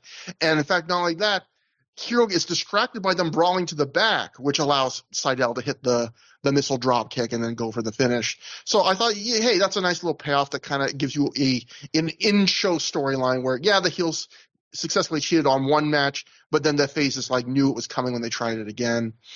But yeah, overall, I would say this was like a little bit above average, but it's not going to be one of those huge tape selling matches that, not every match on a card needs to be that. But again, like we were talking about just before, I think this is a card that could have used one or two more of those kinds of matches. But yeah, so that's that. Next we cut to Dave Prazak in the ring, letting the fans know this is like around intermission time, I guess, that tickets are available for Ring of Honor's return to Detroit WrestleMania weekend when Jim Cornette marches back to the ring. Cornette says he wasn't planning on coming back to the ring, but a 9-year-old boy came up to him and asked him why he ran from Homicide earlier. And that got him thinking, why did I run from Homicide? He goes, Homicide's nothing but a street punk. A couple months ago, Homicide spit in my face. If any of these fans think they can change how I think about Homicide, you can kiss my big fat white ass. Here, Cornette reminds us that he swore he'd make Homicide's life a living hell and prevent him from winning the ROH World title. Cornette says his knee is better after getting surgery on it, so he challenges Homicide to come out and fight him one-on-one, calling him the middle names, including at one point he simply says, "You woman," which, the classic wrestling days where being a woman was one of the worst things you could call somebody. It's not even like lasted very late into the 21st century where that was an acceptable insult. It's not even like you bitches. He's just like, you woman. And so Cornette throws off his coat and out Homicide comes, and Homicide's like grinning ear to ear. He loves the Cornette's challenge. He's like, I'm going to kill this guy. And he calls him a fat bastard, which made me think, do you remember when the Big Show was doing all those costumes and impressions in 2000s and he was fat bastard one time? I don't remember that. I'll have to go back and check that. Remember when the Big Show wrestled Kurt Angle as Hulk Hogan? It's kind of sad that Big Show was one of the classic of his era. This guy's actually kind of funny and charismatic, more than wrestling funny and charismatic. And he did get some acting work, famously Captain Insano and some movie stuff. But I feel like that's a guy who probably could do more in Hollywood than he's been given. Yes. But anyway, Homicide puts on some little gloves and he's prepping to go into the ring. And just as Homicide's entering the ring, Cornette tells him to pause. So he's like, so I can get ready. And Cornette starts doing some stretches and jumping jacks. And again, this we have not been high on Cornette lately. This is the second bit he's done this night that I thought was fairly funny, actually, legitimately funny. Yeah. This was this was the best Cornette performance in months, I would say. And he does some karate moves even, and then Homicide steps in the ring. He grabs Cornette, who immediately regrets his challenge of Big Off, which I just thought the funny logic of Cornette challenges Homicide to a fight, and then the second Homicide grabs him, what was your strategy? Because he's just immediately Homicide kicks him in the stomach. He goes to hit him with the cop killer, but the Briscoes run in. They attack Homicide. They save Cornette. Fans immediately chant for Samoa Joe. Briscoes hold Homicide, and Cornette spits right in Homicide's face, getting revenge for the Cage of Death match, spit in the face after the match. Briscoes go to hit Homicide with a spiked J Driller. When Joe finally runs in, he makes the save. He chases the Briscoes and Cornette out of the ring. Homicide gets on the mic. He calls the three of them an F-word slur. I will not repeat on the show. Really, the main negative part of this whole segment was that, yeah. Yeah. He calls Cornette a fat fuck. Homicide then apologizes to the kids for swearing, and then Homicide proposes to Joe that they take on their Briscoes tonight in a match where pins count anywhere.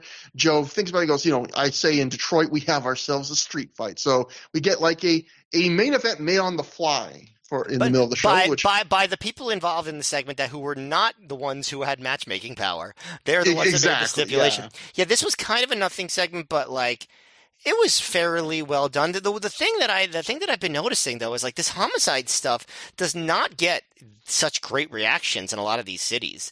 Like in the night before too, was not getting the best reactions of the night.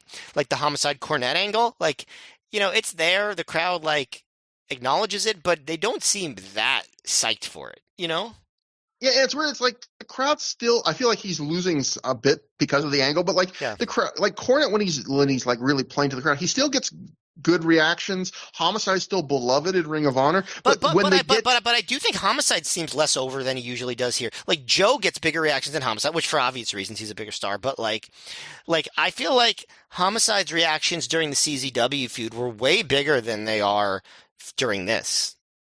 Yeah, and it's fine. I know Gabe has said like he doesn't know why this angle did not do as well as he thought it would. Like he acknowledges this angle didn't really catch on. I think it just feels very WWE. I think that's the reason. Yeah. It's just not what people go to Ring of Honor for. Matt, when have we ever seen a wrestling company get criticized for becoming more like WWE when it used to be an alternative? That never happens. Although I will say I don't think a lot of people vocalized that at the time, but I think I think that's like my diagnosis is just like people don't go to Ring of Honor to watch people fight against the authority to overcome the odds as a heroic babyface. They go to Ring of Honor because they want to see like really good competitive wrestling matches. But yeah, I'm glad you brought that up because I do think if for people that aren't watching every show along with us, I do think that is one of the kind of weird things you do miss where, yeah, like Matt said, I think if you don't watch it, you really don't get, like, you are right. Like, it is weird how hot Homicide goes. They shoot this big angle and he is losing something. Luckily, when you get to Final Battle in New York, it's New York City. People want to see him win. Like, you would never know that he lost momentum when you do that. But like most other shows between now and then, there's a lot less passion for Homicide than there usually is. Yeah. So it's intermission now. Dave Prazak's backstage with Delirious. He asks him what's next after winning Survival of the Fittest and beating Zach Gowen tonight. Delirious cuts a promo on Delirious Ease where it's clear he's looking forward to his world title shot because we can hear him mention Bryan Danielson and Austin Aries by name. Delirious says he never gave up on anything, and he also says one more shot and champion. So just a Delirious promo. That brings us to a 6-man mayhem match. Pele Primo defeated Dave Christ, Jake Christ, Jimmy Rave, Matt Cross, and Shane Hagedorn in 8 minutes, 10 seconds when he pinned Rave with a forward roll, I guess I would describe it. So yeah, this was Matt Cross's Ring of Honor debut, and he's really over to the local crowd. They must have some awareness of him. They're even chanting M-Dog, which was, before he wrestled as Matt Cross, he was wrestling as M-Dog 20 on the indies. So there are fans here that very much know who he is and are happy to see him. But I felt like he's a Midwestern guy. He's not from Michigan, but I think he's from like Ohio, nearby states and stuff. So I think that's probably part of it. So even this kind of felt like the B-show version of a scramble. Like it wasn't, I would describe it, it's not that much lesser than what you would see from a lot of scrambles on the bigger shows, which also often feature lower card guys like this and aren't very long like this is. But everything just felt like 10% less than you might see. But this match still gives you what scrambles are designed to give you, I would say, what their purpose in Ring of Honor is, which is you get this relatively short burst of spots and action and nothing else, no psychology.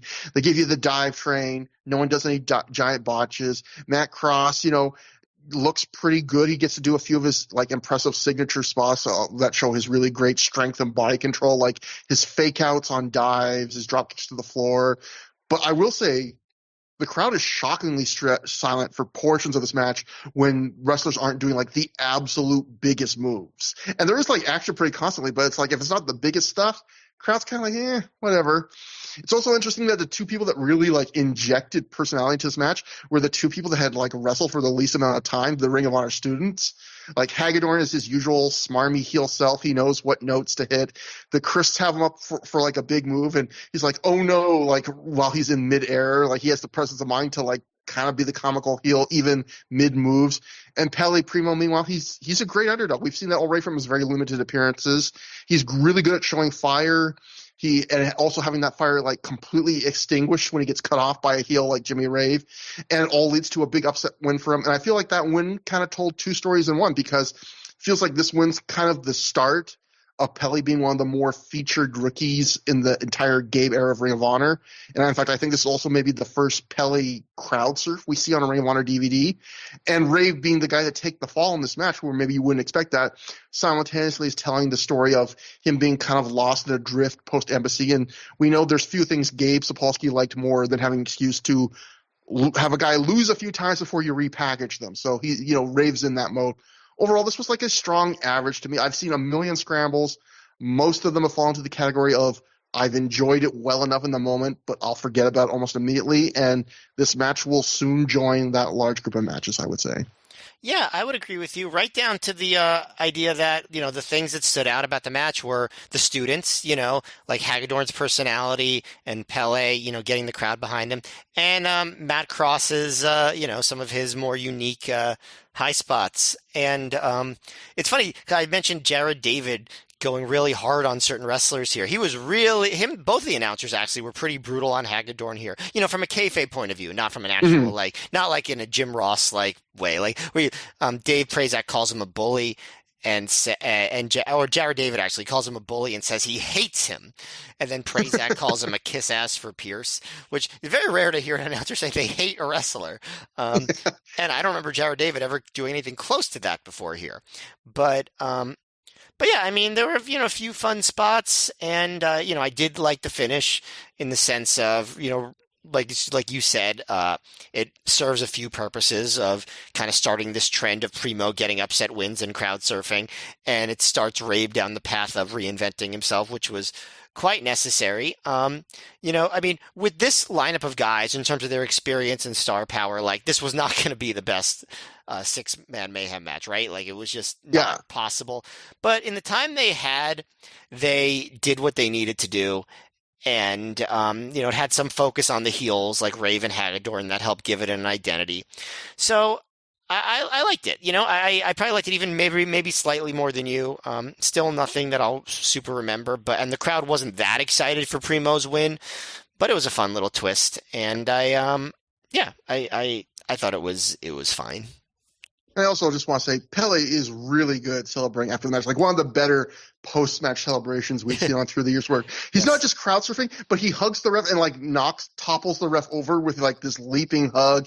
He throws a chair, and he's basically having what I can only describe as didn't know this could exist, a happy tantrum. Yeah. Like, he's just like throwing stuff, but like happily. You've heard it here first. Trevor Dame did not know that somebody could be really, really excited and happy about something. Matt, it's the first time I've ever seen this from anybody.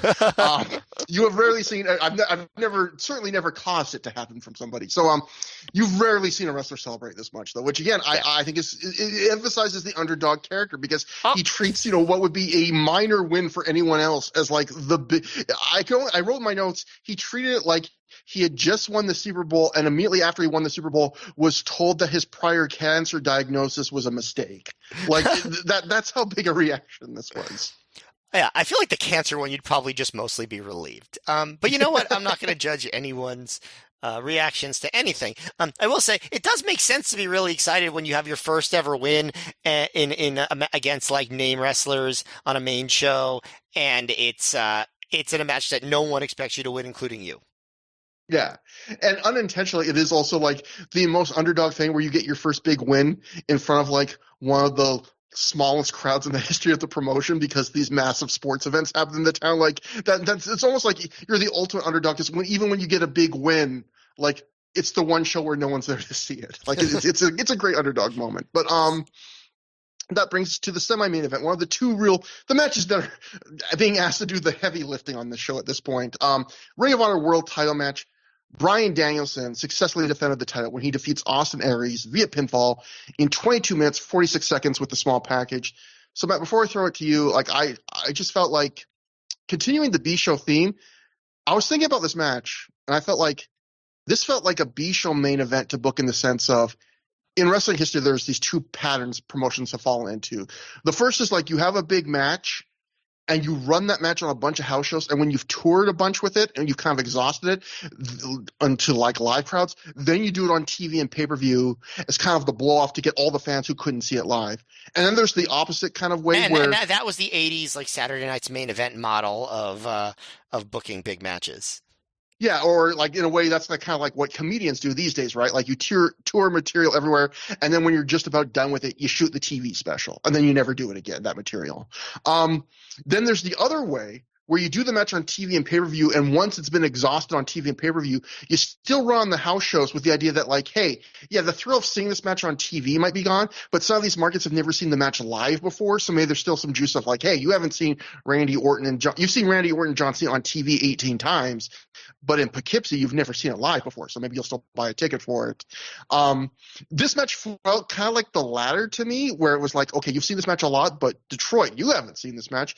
But the funny thing is, like, when you look at the original booking of it and the history of these two, it really shouldn't have. Because when I started to think about it, it's like, first off, if you count the Survival of the Fittest 2004 finals as a match between these two, which I do, even though technically it was a 6-person elimination match, but it came down to the two of them, and they had basically like a full-length match. These guys have wrestled 4 times in Ring of Honor before, and they're tied at 2 wins apiece. So that alone should be a big deal. This is like the tiebreaker. Then the fact, on top of that, you have the fact that every Aries and Danielson match before this had some kind of significance. Like the Survival of the Fittest match was one of the career breakouts for Aries. The 74-minute Testing the Limit match was notable for the insane length of the match, and Aries getting one of his first big wins in the company.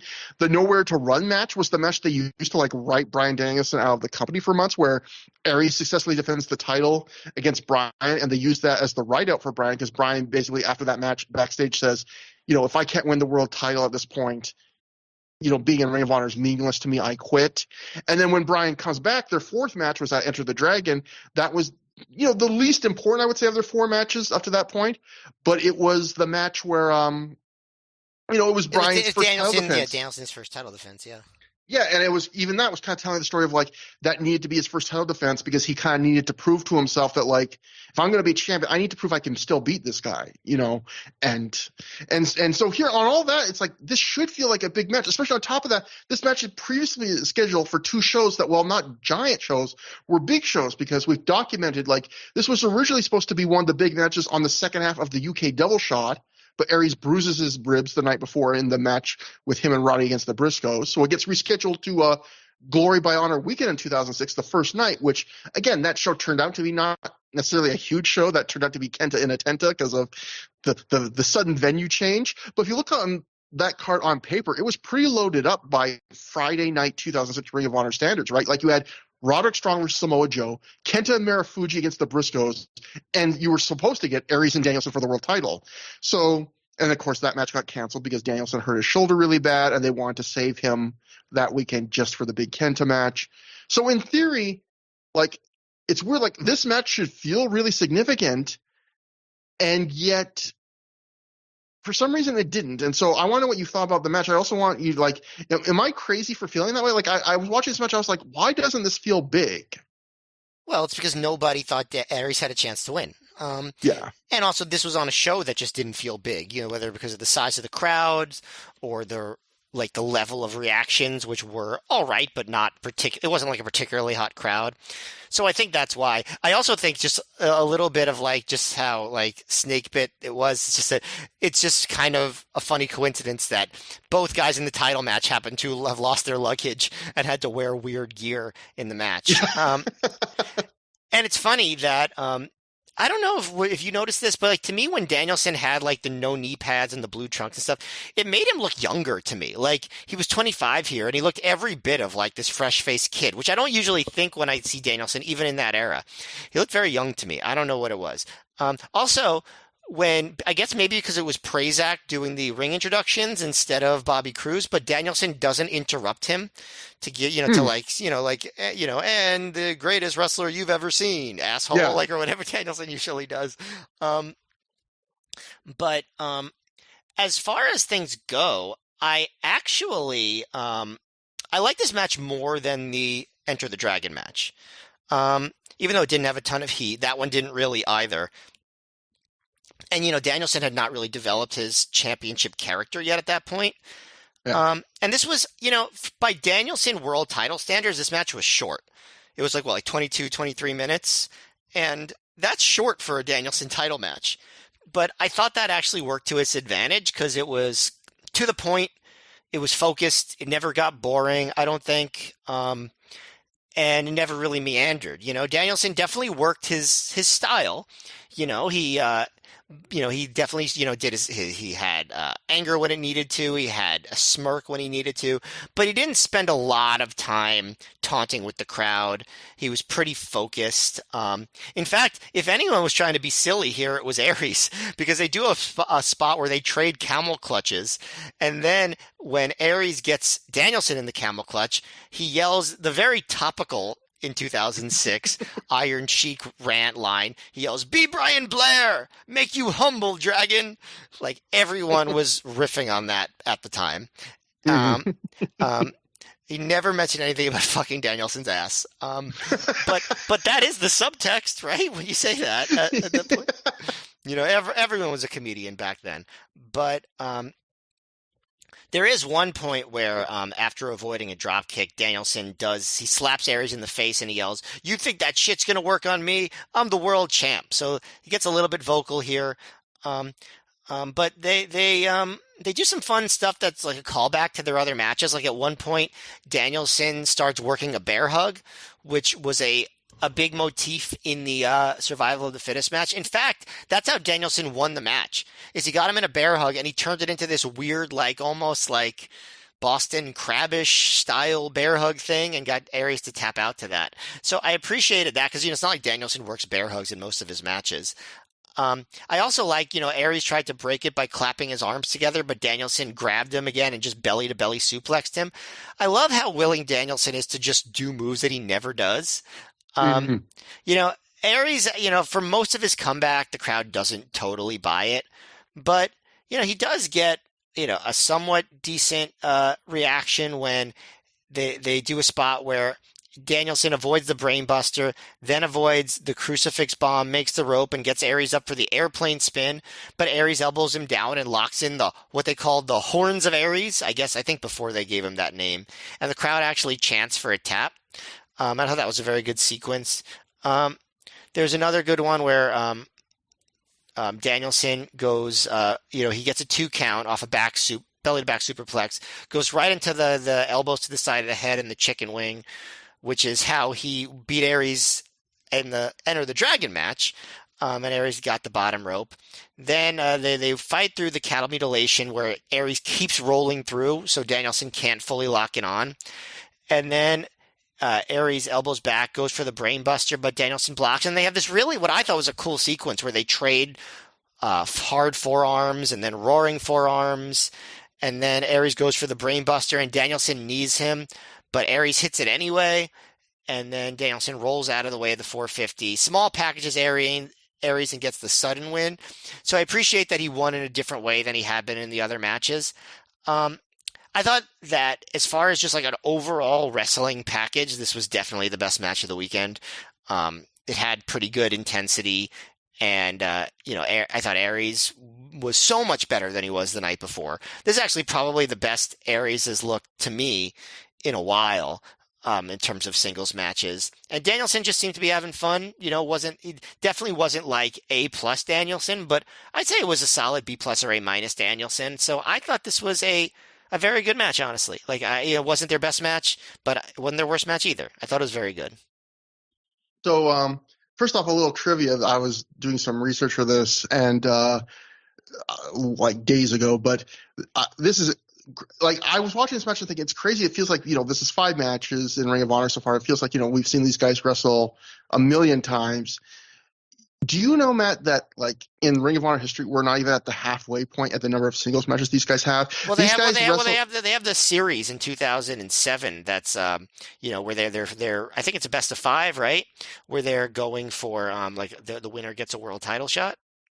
These guys have had 12 singles matches in Ring of Honor. So, like, we're not even at the halfway point, although through the years we are more at the halfway point, because I'm going to tell you, we're not going to be watching all the way to the end of their runs. But, yeah, like, by the end of 2007, I think they'll have had at least 5 more. So these guys have had a lot together. My feelings on this, I kind of come eventually to a similar rating, but from a different view. Like this is Matt, it's time to bring back the Trevor Dame Classic, the food analogy. I've probably even used this one before. This is one of those matches I describe as an ice cream sundae without any of the extras. Like, if someone asks you, would you like an ice cream sundae?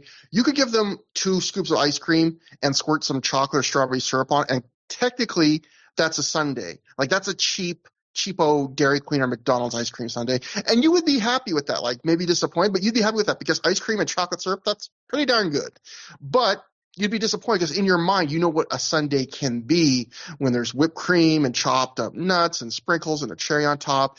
And the funny thing is, all those elements on their own aren't that special. Like, you're never going to sit down to a plate of sprinkles or like a plate of chopped nuts, but they're all these little extras to the main thing. And when they're all together on like the base thing, it elevates it. And when they're all off the sundae, you miss it. I do have at least one friend that I know for sure would enjoy a bowl of sprinkles.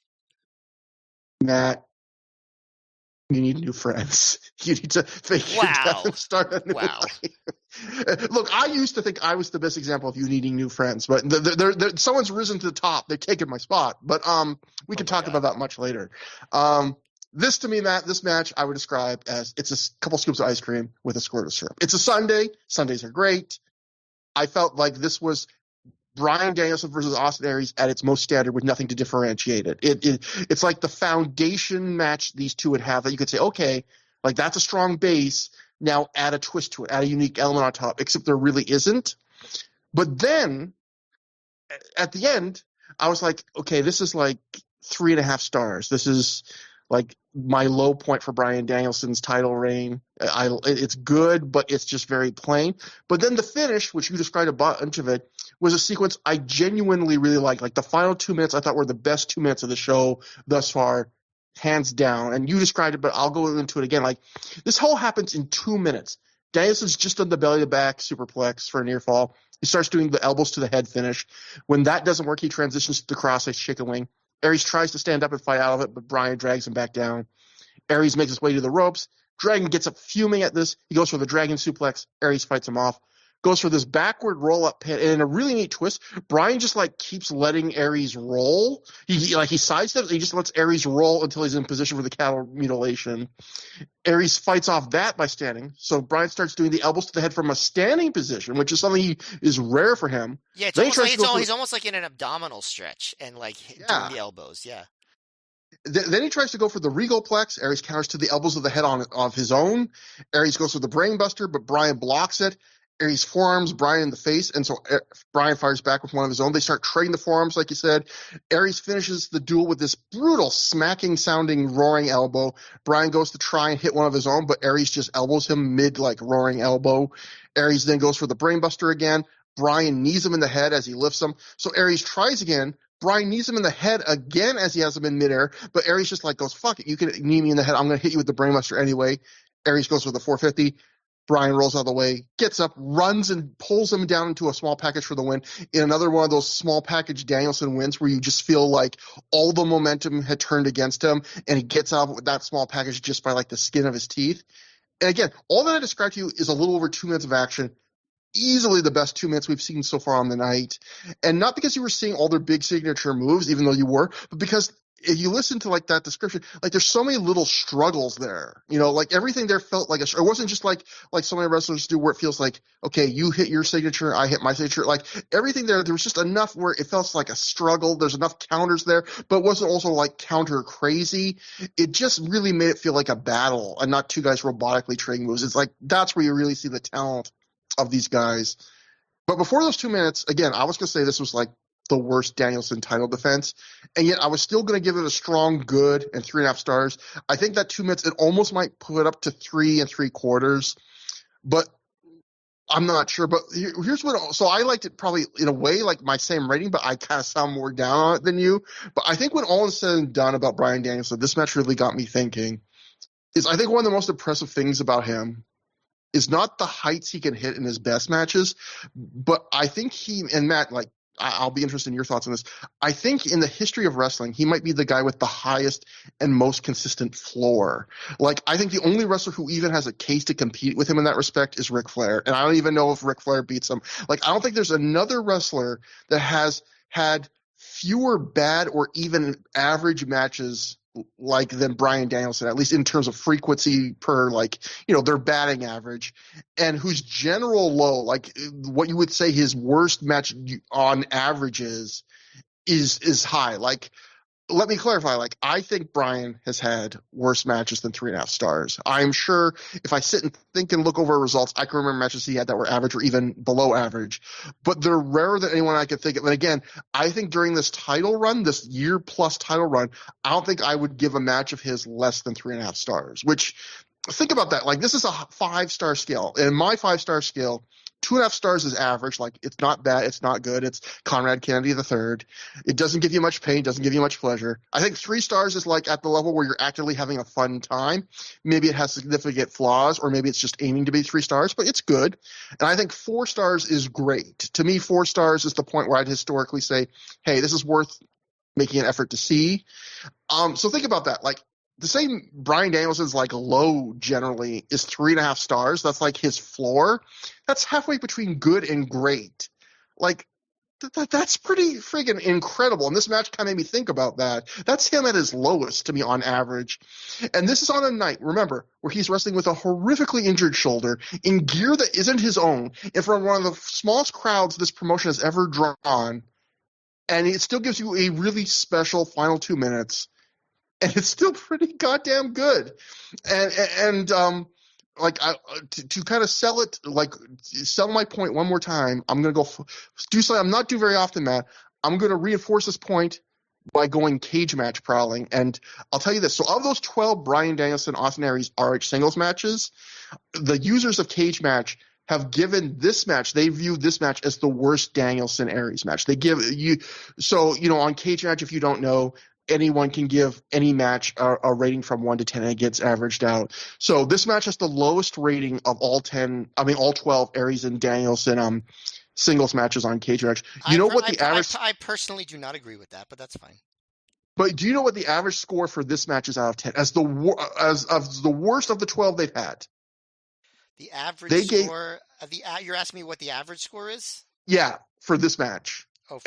Knowing it's the lowest rated of the 12 matches they've had. 6.5. 7.1 out of 10. All right. Like, think about that. Like, if the worst thing you do if you do anything in life and the worst you are is a 7 out of 10, you're pretty goddamn great. Like, most things in life you would kill if like your worst day usually is a 7 out of 10. And yeah, so in a weird way, I will just say it again. I don't know if I want to know if you agree about the low floor thing, the high floor thing. But this was a match where, even though I would argue it's one of like the least interesting matches of Danielson's title reign so far, it kind of made me appreciate like how great he is in a new way. Yeah, I mean, obviously, I already appreciated how great he was. So yeah. It's not like you have to convince me, but I'm trying to think through his title match to see if I agree that this was like the lowest of his title matches. Would you put as the other low ones like the Saban one or the Steve Corino one, maybe? Yeah, and Xavier, and maybe even the Sua one. I'd have to rewatch it. I know I liked it. I liked all those matches, you know. So I certainly agree with you that, that they were good matches. I'm not And I don't know, maybe I've given one of those lower than 3.5. But again, I don't think I've ever said like anything wasn't at least good in this title ring, you know? Yeah, no, no, no, for sure. At least as far as the title matches, he's been in a Yeah. couple of like tag team matches and stuff. Um, that like, obviously you probably don't count the first Cabana match that ended in 5 minutes.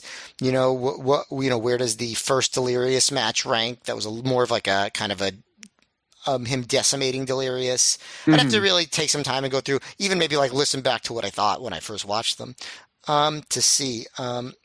But yeah, I mean, obviously he has a very high floor, but he also has very high highs. I'm trying to think of some other wrestlers that I think would fit in that category. Like what about I know it's hard to talk about, but Chris Benoit, I think is certainly a guy that a lot of people would say back at the time, like really had almost always pretty good and often very excellent matches. Yeah. One guy like that, even. I know he was kind of a polarizing figure, but what about like a Kurt Angle, who was great right away? And of course, I'm just talking about American wrestling right here. Hmm. If you go toward Japan and you look at like guys like, Kobashi or, Misawa and guys like that, they probably, I mean, they definitely had more great matches than Danielson because they wrestled to have great matches more often for many, many years, and so it's just it's so hard to compare eras and things like that. Yeah.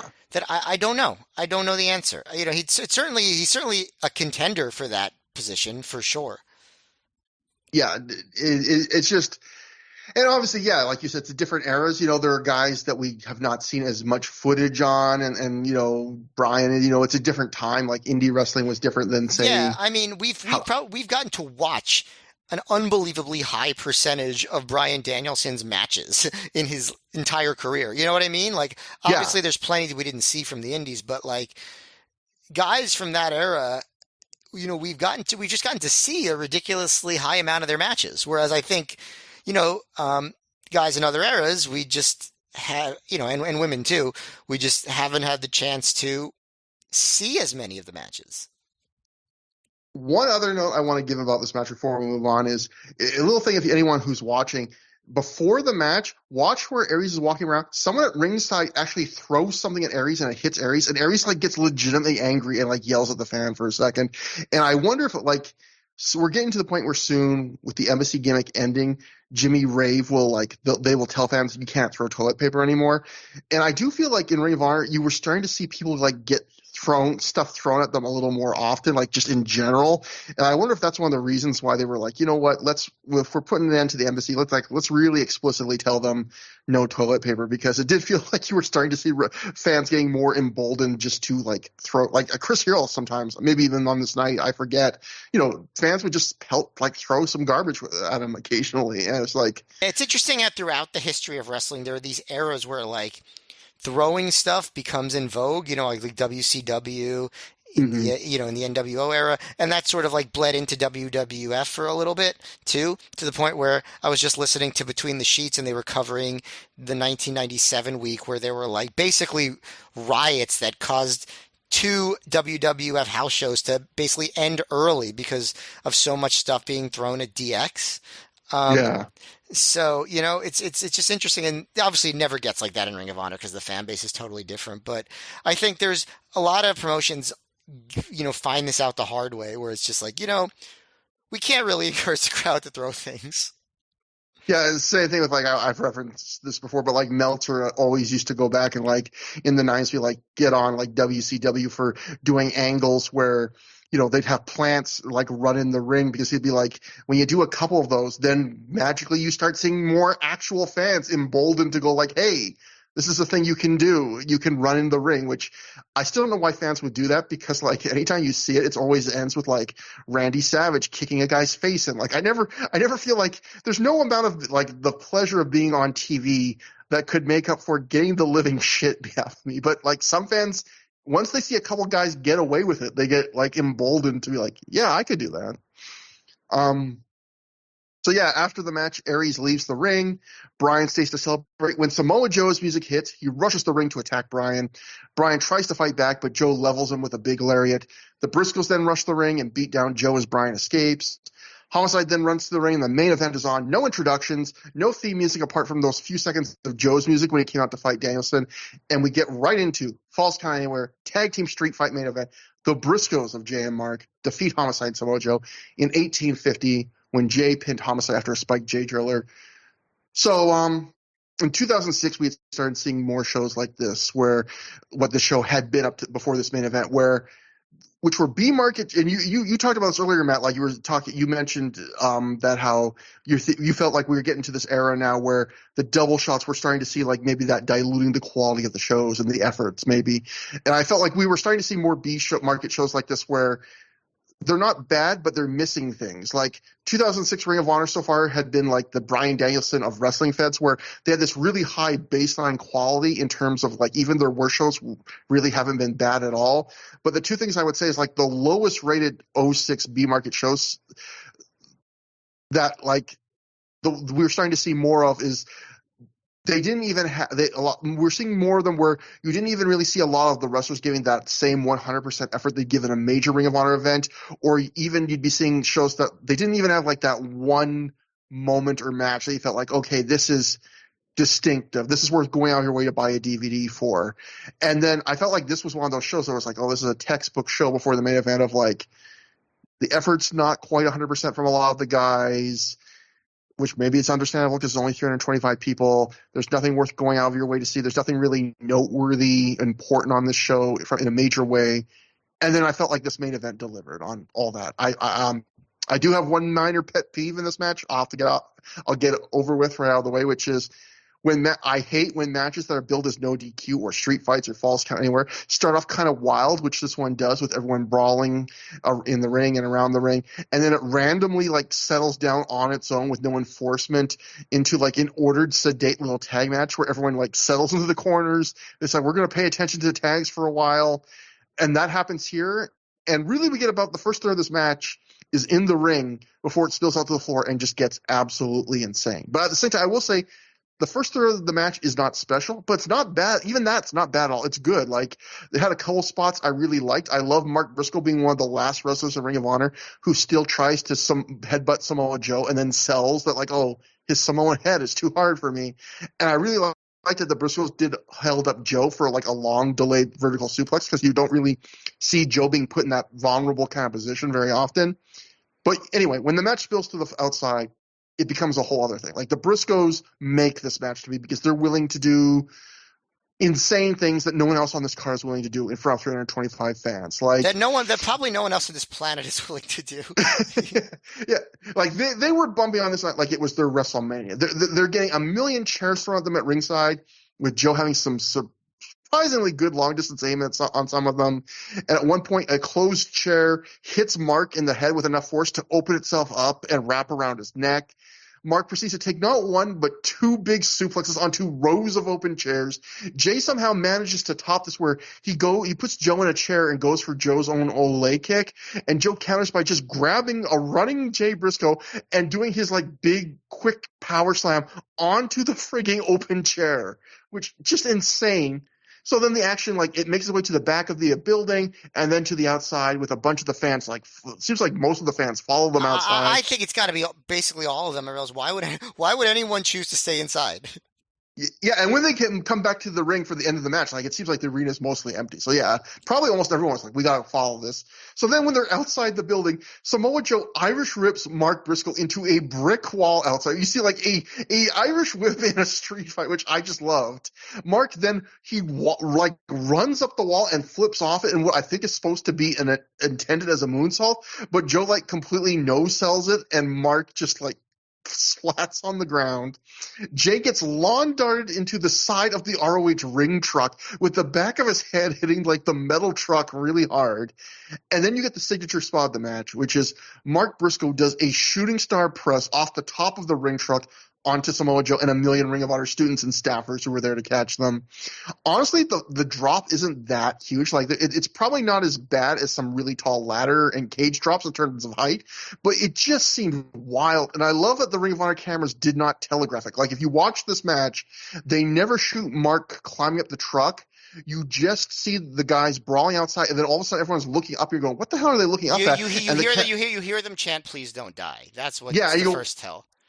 yeah, and you go, where are they reacting to? And then right before he's about to jump, they turn the camera and you see, oh, he's on top and he's doing the shooting star press. And they even show a replay from a different angle, I believe. And then the match uses that move to write Joe out of the rest of the match. He immediately grabs his knee and screams, "Oh, fuck, my fucking knee," in a high-pitched voice I never heard from Joe before that almost convinced me for a second like it was a real injury until you see him being carted out in a very pro wrestling way. And I do like that they went to Joe's knee, taking him out of this match rather than anything else, because that plays into like a thread they've had all year with, Joe missed some shows with a legit knee injury, and then they had Danielson take him out at Death Before Dishonor at the Cage of Death match with chop blocking the knee, and then they made like Joe's recovery from the knee a whole part of the build in promos to the first Danielson Joe match after that. And so I like that they bring that back here. Joe gets carted away by students. And speaking of coincidences, we're recording this the day after a Dynamite episode where in the main event, the storyline was Joe suffered what we learned was a fake knee injury to take him out of a main event match. So again, crazy coincidence. So anyway, the match peaks with that spot, but we do have a few more minutes with much of it just being Homicide, and the Homicide's valiantly trying to fight the Briscoes 1-on-2, and he gives as good as he gets for a while. And the theme after Joe's out is there are like two non-gimmick tables that these three men try and put each other through about 800 times, and there's nothing they can do to break these tables. Like the tables warp, they never break. And at one point, Mark gets so frustrated, he starts stomping on one of these warped tables, and he literally says, "Break, damn it," and it won't break. Like it makes you wince because like that has to be like a harder thing. Like these guys keep getting put on these tables, and these tables are like legit tables. They're not breaking. Then the match makes its way back to the ring, and it really feels at that point like after the table spots, the match was done, and they just for whatever reason want to end the match in the ring. So they like just kind of quickly made their way back to the ring and quickly got to the finish, which was the Spike J Driller, where Homicide eventually he fights well for a while, but it's 2-on-1. He can't put up forever. I would call this great, not match of the year contender great, but like 4 stars, maybe even a low 4.25. It's not match of the year great, like I just said, but I think it's one of the craziest brawls we've seen so far in Through the Years history. If there's a reason to watch this show, it's this match, and it's just classic Briscoes where on a night where there was no reason for them to give 100%, or as you said, like maybe more than 100%. You mentioned like a lot of wrestlers wouldn't give this effort maybe ever. They in a way made this show match in my opinion. Yeah, the Briscoes, especially Mark, were like machines here. Like they just were like nonstop doing anything and everything. I probably like the match a bit less than you, although I think your description made me like it more. So I guess props to you for that. But I also probably was even more annoyed at you at the idea. They start out, with Homicide making the save for Joe, and then they start brawling, and then Mark takes his patented insane like backdrop bump over the ring post to the floor, where he flips over while doing it, and then they just settle into a tag match. And I even though that part was fine, I feel like this match would have been better if they just dumped that completely. Yeah, and went right to what ended up being most of the match, which is getting to the ringside area and then into the crowd. I think it really gets started when Joe starts doing the thing that he did in the match against the Rottweilers at Punk the Final Chapter, where he stands in the crowd and just starts like chucking chairs at the Briscoes. Although I have to say, it was pretty risky because at one point, Jay is standing very close to the guardrail, and he chucks a chair at him that's like mere inches away from just hitting like a bunch of fans in the head. Like, luckily, Joe had very good aim because I don't think that happened. But like this throwing chairs thing has really burned ROH a bunch of times in 2006.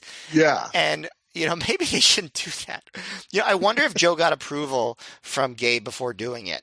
I could see either way, it going either way. Or maybe not Gabe. Maybe Gabe wouldn't even be the one he'd have to ask, right? It would probably be Kerry that he'd have to check in with, right? Yeah. Because Gabe, I mean, for people that have been watching and listening to Through the Years, or don't remember, there have been multiple instances in 2006 ROH of fans getting hit during chair throwing incidents and them having to give the fans talks with Jack. Hey, do you want to talk to Jack Evans for 20 minutes? Hey, do you want some free DVDs and T-shirts? You're getting off lucky. That's all it takes. And when it's something like this, where if Joe had hit the fan, that would have been him just on camera, just directly chucking a chair into a fan's head. That would have been a big problem, I think. Yeah. So all's well that ends well, I guess, as far as that goes. But when they first got into the crowd, I thought it was somewhat boilerplate, but then fairly quickly it stopped being that. They always do the thing where they suplex people onto rows of chairs, but then there was a spot where Mark charged Homicide, and Homicide backdropped him onto a huge bunch of rows of chairs, which looked crazy. My blood still curdles whenever I see stuff where Homicide basically just threw chair after chair after chair at Mark's head. Again, this was about a year before people started getting really conscious about chairs to the head, and so they really went in on it here. And yeah, up until the stuff outside, definitely my favorite spot of the night was when Jay tried to do the ole ole kick and Joe reversed it into the power slam onto the chair. That was so well timed. It's a spot that you can't do during a normal ole ole kick, but just because of the position of the chair against the guardrail. And it worked so well here. I thought that was awesome. Once they got outside, there was no commentary. But what you did get are some interesting chants. Because remember, this is a few hundred people outside of a building chanting. First, holy shit, which I have to imagine sounds weird for the neighbors. And then homicide, which I have to think sounds really weird for the neighbors. Imagine yeah, go ahead. I was just going to say, not since the 2005 Bryan Danielson homicide feud, where Bryan Danielson during a street fight was outside in a parking lot screaming homicide over and over again. Yeah. But imagine, you're just I don't know, you're in a quiet neighborhood. I don't know, what the neighborhood was for this Detroit venue. I don't know if it was in the city or in the suburbs. But let's just say, you're a little bit away from, even if your house is not that close. If there's 300 people chanting homicide, you might think this is some sort of really scary rally that's happening near you. Either they're or a rant against some sort of police injustice where they're saying homicide has happened when the police are claiming otherwise. That's the only thing that I could think of. The spot where Mark does the shooting star press, it was so, I can't imagine they knew that it was going to be timed that well. It feels like they just lucked into turning the camera toward Mark jumping at the exact right time, just coincidentally. I'm sure they had coverage from the other camera, but it couldn't have been done better. It's looking at the crowd, Joe is beating up Jay and Homicide's there, and then all of a sudden the camera turns up, Mark leaps off with the shooting star press. We catch him landing on Joe and Homicide and all the students that do the catch. It was so perfectly timed. It's was this even Ring of Honor? This doesn't even feel like something that would be produced this well in Ring of Honor. But it was. I do think that the finish could have been better. I think that, like you said, they kind of rushed right to it. I think that if you're building up Homicide to be this hero, I get you're protecting the Briscoes, and you're not at the point where where they do too much kicking out of finishers. But Homicide should have gotten a couple of big kickouts, I think, given that they were building him up. But I guess it's a small quibble. It was certainly, like I said, I have issues with the match a little bit, but it was certainly super memorable. And the effort was insane, especially like you said, from the Briscoes. So you can't really fault that. It was a spectacle, to be sure. Yeah, and this is a match that, like the Danielson Aries match, made me appreciate someone more, like the Briscoes in this case, because I was thinking watching this match, I've used this analogy before, but I feel like for most wrestlers, they kind of go through this cycle where your first few years, you're given 100% every night because no matter what the show is or the crowd size, because you're young, you feel invincible, you have everything to prove. And, every night out, you're just doing everything you can. And then you start getting your first aches and nagging injuries. Maybe at the same time, you start getting some better opportunities in wrestling, and you start realizing, I got to pace myself if I want to have a career, and I can't go 100% every single night. And you see wrestlers, they start to kind of budget their performances. Like some nights you still go for 100%, but other nights, depending on like the show and the match, you might go 90 or 80, 70, even 50 or below, depending on Yeah. who you are. Although talking about Bryan Danielson, it sure doesn't seem like he's doing that these days. Yeah, he's wrestling. Well, he's wrestling like a guy who knows he's going to stop doing something he loves, and he is going to go absolutely insane while he still can. Yeah. Yeah. So I think in the previous year plus of Ring of Honor shows we've been watching, we've seen that more with guys like AJ Styles and even Samoa Joe, who I don't think Joe ever gives you a bad performance. He always gives you Samoa Joe, but definitely by Ring of Honor at this point, he had reached that stage where like that second career stage where you're starting to see more nights where maybe he dialed down to 70%, which is still enjoyable. And when watching this Briscoes match, we're seeing them do 100% on a show that really honestly probably did not warrant 100% for anyone. That I don't think anyone else on the show maybe gave 100%. This is probably going to be like a bottom 20% show in Ring of Honor this year in terms of importance. And they gave 100%. I started to realize, I think one of the things that makes the Briscoes special is I don't know if they ever hit that second or third career stage. I think they kind of always gave 100%, like right to the end. Like I'm sure there were nights. Well, I'm not even sure. Like I remember recently Brian Alvarez was talking on a podcast about like being really impressed with like in the last year of the Briscoes, they went to like the Seattle Indie Defy, and he was like impressed like thinking like these two guys are at a stage of the career in their lives where they don't have to on an indie work this hard, and they were still like really trying to get these guys over and doing a bunch of stuff. And I feel like that's one of the things that make the Briscoes special, where I don't know if they ever got to the stage where they were like, let's budget things. Like when you watch Mark Briscoe these days coming back from injuries in the Continental Classic, he's taking bumps for a guy who's been working for over 20 years, has probably a million miles on his body. Still, in every match, he's just taking nutty bumps. Like That's just who he is, Like yeah, that's what he does. There's just something in that Briscoe DNA where it's like I don't think they know how to really half-ass it, and I think that makes them special. The other thing I want to point out, Matt, did you notice that even in a crazy street fight, we've been noticing lately, Jay Briscoe's still in the phase where it feels like on almost every tag match he has to insist on doing a chin lock at some point. I love that even in this match, he still had a moment where it's like, I'm gonna put Joe in a fucking chin lock. But he works the chin lock though, like because they do the arm drop thing with Joe, and Jay Briscoe is like, it's over just that quick, and of course it was not over that quick. But yeah, even that chin lock spot has some memorable moments to it. And also at one point, Jared Dane on commentary, he calls one Briscoe being backdropped onto the other a Briscoe sandwich. And I thought way too long about that, Matt. I like paused. I was like, right, because there's nothing in between them. Yeah, like it's two of the same thing. Like that's two slices of bread, or like even you ever just have a bread sandwich? Yeah, exactly. Like you could say if it was like a Briscoe and then someone else. I guess in a sense, every pin in wrestling, if it's not brothers, is an open face sandwich, because you could say it's one thing on top of another thing. But like if it's two of the same thing, that's not a sandwich unless you're like you said a bread sandwich. I was gonna say, okay, maybe didn't that KFC have that sandwich that was just two chicken patties? No, but I think did they have like bacon between them? Yeah, bacon and sauce. Like even they were like, you can't just put two of the same thing together and call it a sandwich. I guess if someone is like being like paleo and they get like a double hamburger and they just remove the bread, so it's just like the two patties, that would be more accurate.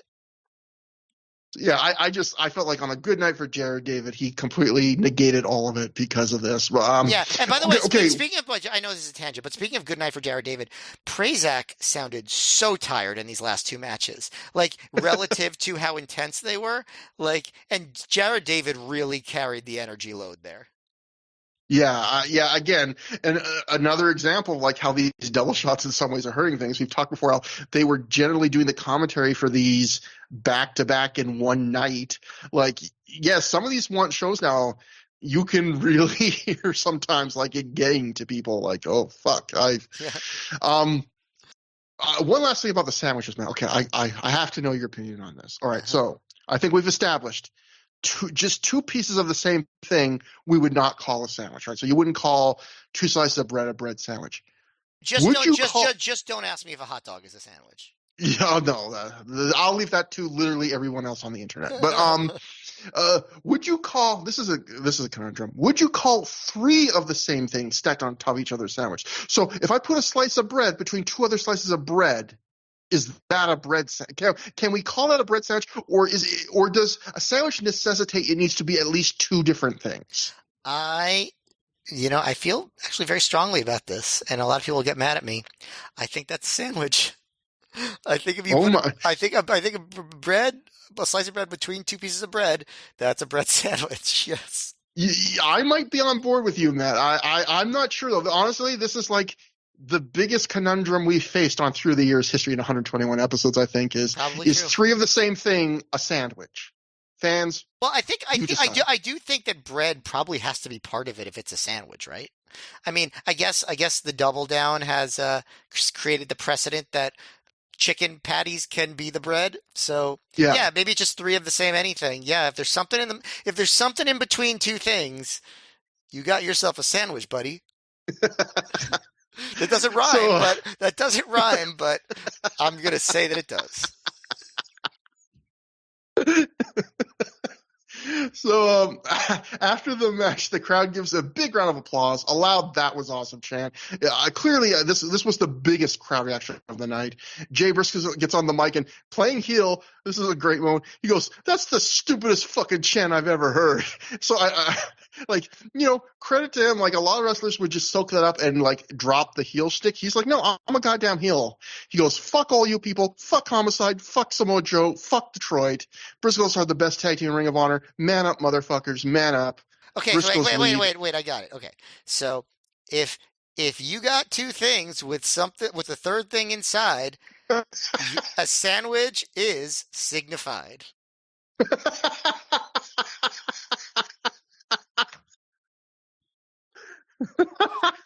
Sorry. To everybody on the planet. That was good, but you know what made it so good was the fact that it was clear that you spent like while I was talking 20 seconds. Yeah, I have no idea what you were saying in between the time that we stopped and when I said that that thing that I already forgot. Like if you rewind, you can probably hear like smoke coming from Matt's ears as he burns brains. So like, where's the rhyme here? What can I do? Yes. So anyway, yeah, the Briscoes leave, and as they leave, you see that Jay has a really he's not just bleeding from his back's all welted up. So yeah, these guys really paid the price on this night. And we end with Dave Prazak backstage after the show, where he's found Jimmy Rave, who's leaving the building. Dave asks him, what's up with the embassy? Jimmy's carrying his classic embassy robe. We see him throw it in the trash can, and he leaves without saying a word. So, dun dun dun, the end of the embassy is coming. It's very nice to know that that they like Shane Strickland and Nana saved that robe and obviously used it at All In and stuff. Yeah, that was a really lovely tribute. Matt, that was the show, and I'm starting to remember more and more as we get used to this new normal, Matt. Before we do anything else, we should hand out the Matt F. Trophy for this episode. Well, I got to give it to Mark Briscoe, and not just to him, but also to the Ring of Honor camera operator that so wonderfully captured and timed that shooting star press, but also just Mark in general for just being a madman and putting on this incredible performance on a night where basically the only other person that you could really say that about was Jay. So not that I mean everyone else worked hard because the Ring of Honor roster works hard, but the only two people on this show put on a incredibly standout performance, and it was the Briscoes. Agreed. You couldn't pick a better Matt F. Trophy winner for this show. Yeah, so in terms of this show, I guess kind of just seeking into that. until that main event, I would say this was a very skippable show. As I mentioned earlier, I think Ring of Honor it was not an unenjoyable watch. Ring of Honor again had such a high floor, like Bryan Danielson in 2006, but it was one of the more skippable shows. I will say I do think that main event is worth going out of your way to see. I know I sound like I liked it a little more than you, but I think it's different. It's notable. You haven't seen many Ring of Honor matches like that. And I will point out, I gave a similar review to the Survival of the Fittest show last show, where I was like, this is a very skippable show, but go out of your way to see the main event. And I would discover to my chagrin that weirdly, Honor Club's website, if you want to watch it legally, Honor Club has Survival of the Fittest 2006 as a show, and they have every match except the main event, which is the only match that's really worth watching. That's like so going out your yeah. I checked again just to make sure. I don't know if it's hiding somewhere else, but I checked on this show. The main event of this show is on. So this is another one of the shows where it's a perfect show where it's like, unless you're a completist like us or a really whatever, really, I mean, the Danielson Aries match is pretty darn good, but I would say the only thing that's really worth going out of your way to see is the main event. And this is a thing where if you bought like an Honor Club subscription, if you don't want to do the DVD, buy it on eBay. If you don't want to torrent it, pirate, if you have an Honor Club subscription, you can legally see just this match, and it's the perfect kind of drop in. You'll see it in 20 minutes. It's crazy. It's fun. But overall, yeah, very skippable show. Memorable main event. What'd you think about it? Yeah, I think, it's one of those things where you get like a couple B shows in a row, which is a little bit disappointing. I do think this was a better top to bottom show than Survival of the Fittest. And I actually think that I enjoyed it more watching it now than I did even when it first came out. I remember thinking it was very disappointing. It's enjoyable, but yeah, there's only two matches that I would say are legitimately like really good. And, that Aries and Danielson match, I think that it's, I might have actually liked that one better than you did.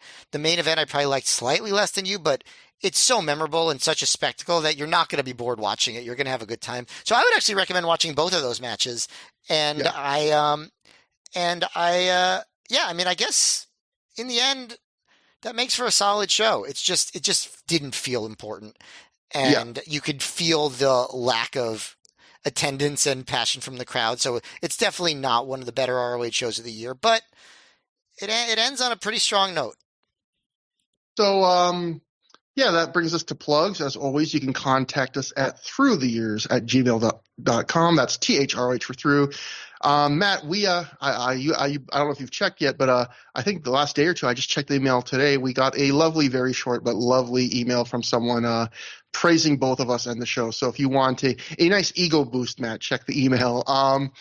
And always, of course, at Trevor Dame on Twitter, at Mayor MGF on Twitter. Yeah, and to all of the deep vein thrombozos, thanks for continuing to listen for another calendar year. We started this in 2017. We're getting close to 7 years on this thing. Really, thanks again, and I hope everybody has an extremely happy New Year. Absolutely. Everyone, thank you all the guests. Thank you everyone that's ever listened. We appreciate so much that you've spent, your most valuable commodity time on us. We hope it's been worth it. And, I just thank you so much. Be safe in the new year. Next time on the show, the dry winter of 2023, 2024 of Through the Years continues, because we'll be covering that Suffocation, which is one of the worst reviewed Ring of Honor shows of 2006. Also one of the strangest themed wrestling shows any company has ever put on. But it's like naming a show Drowning. But as always, as I say on Through the Years, it doesn't matter what anyone else thinks. Until we rewatch it and make the final judgment, you don't know what to think. We'll tell you what to think next time on Through the Years. So for everyone, have a happy new year. Until next time, have a good time. Have a great time.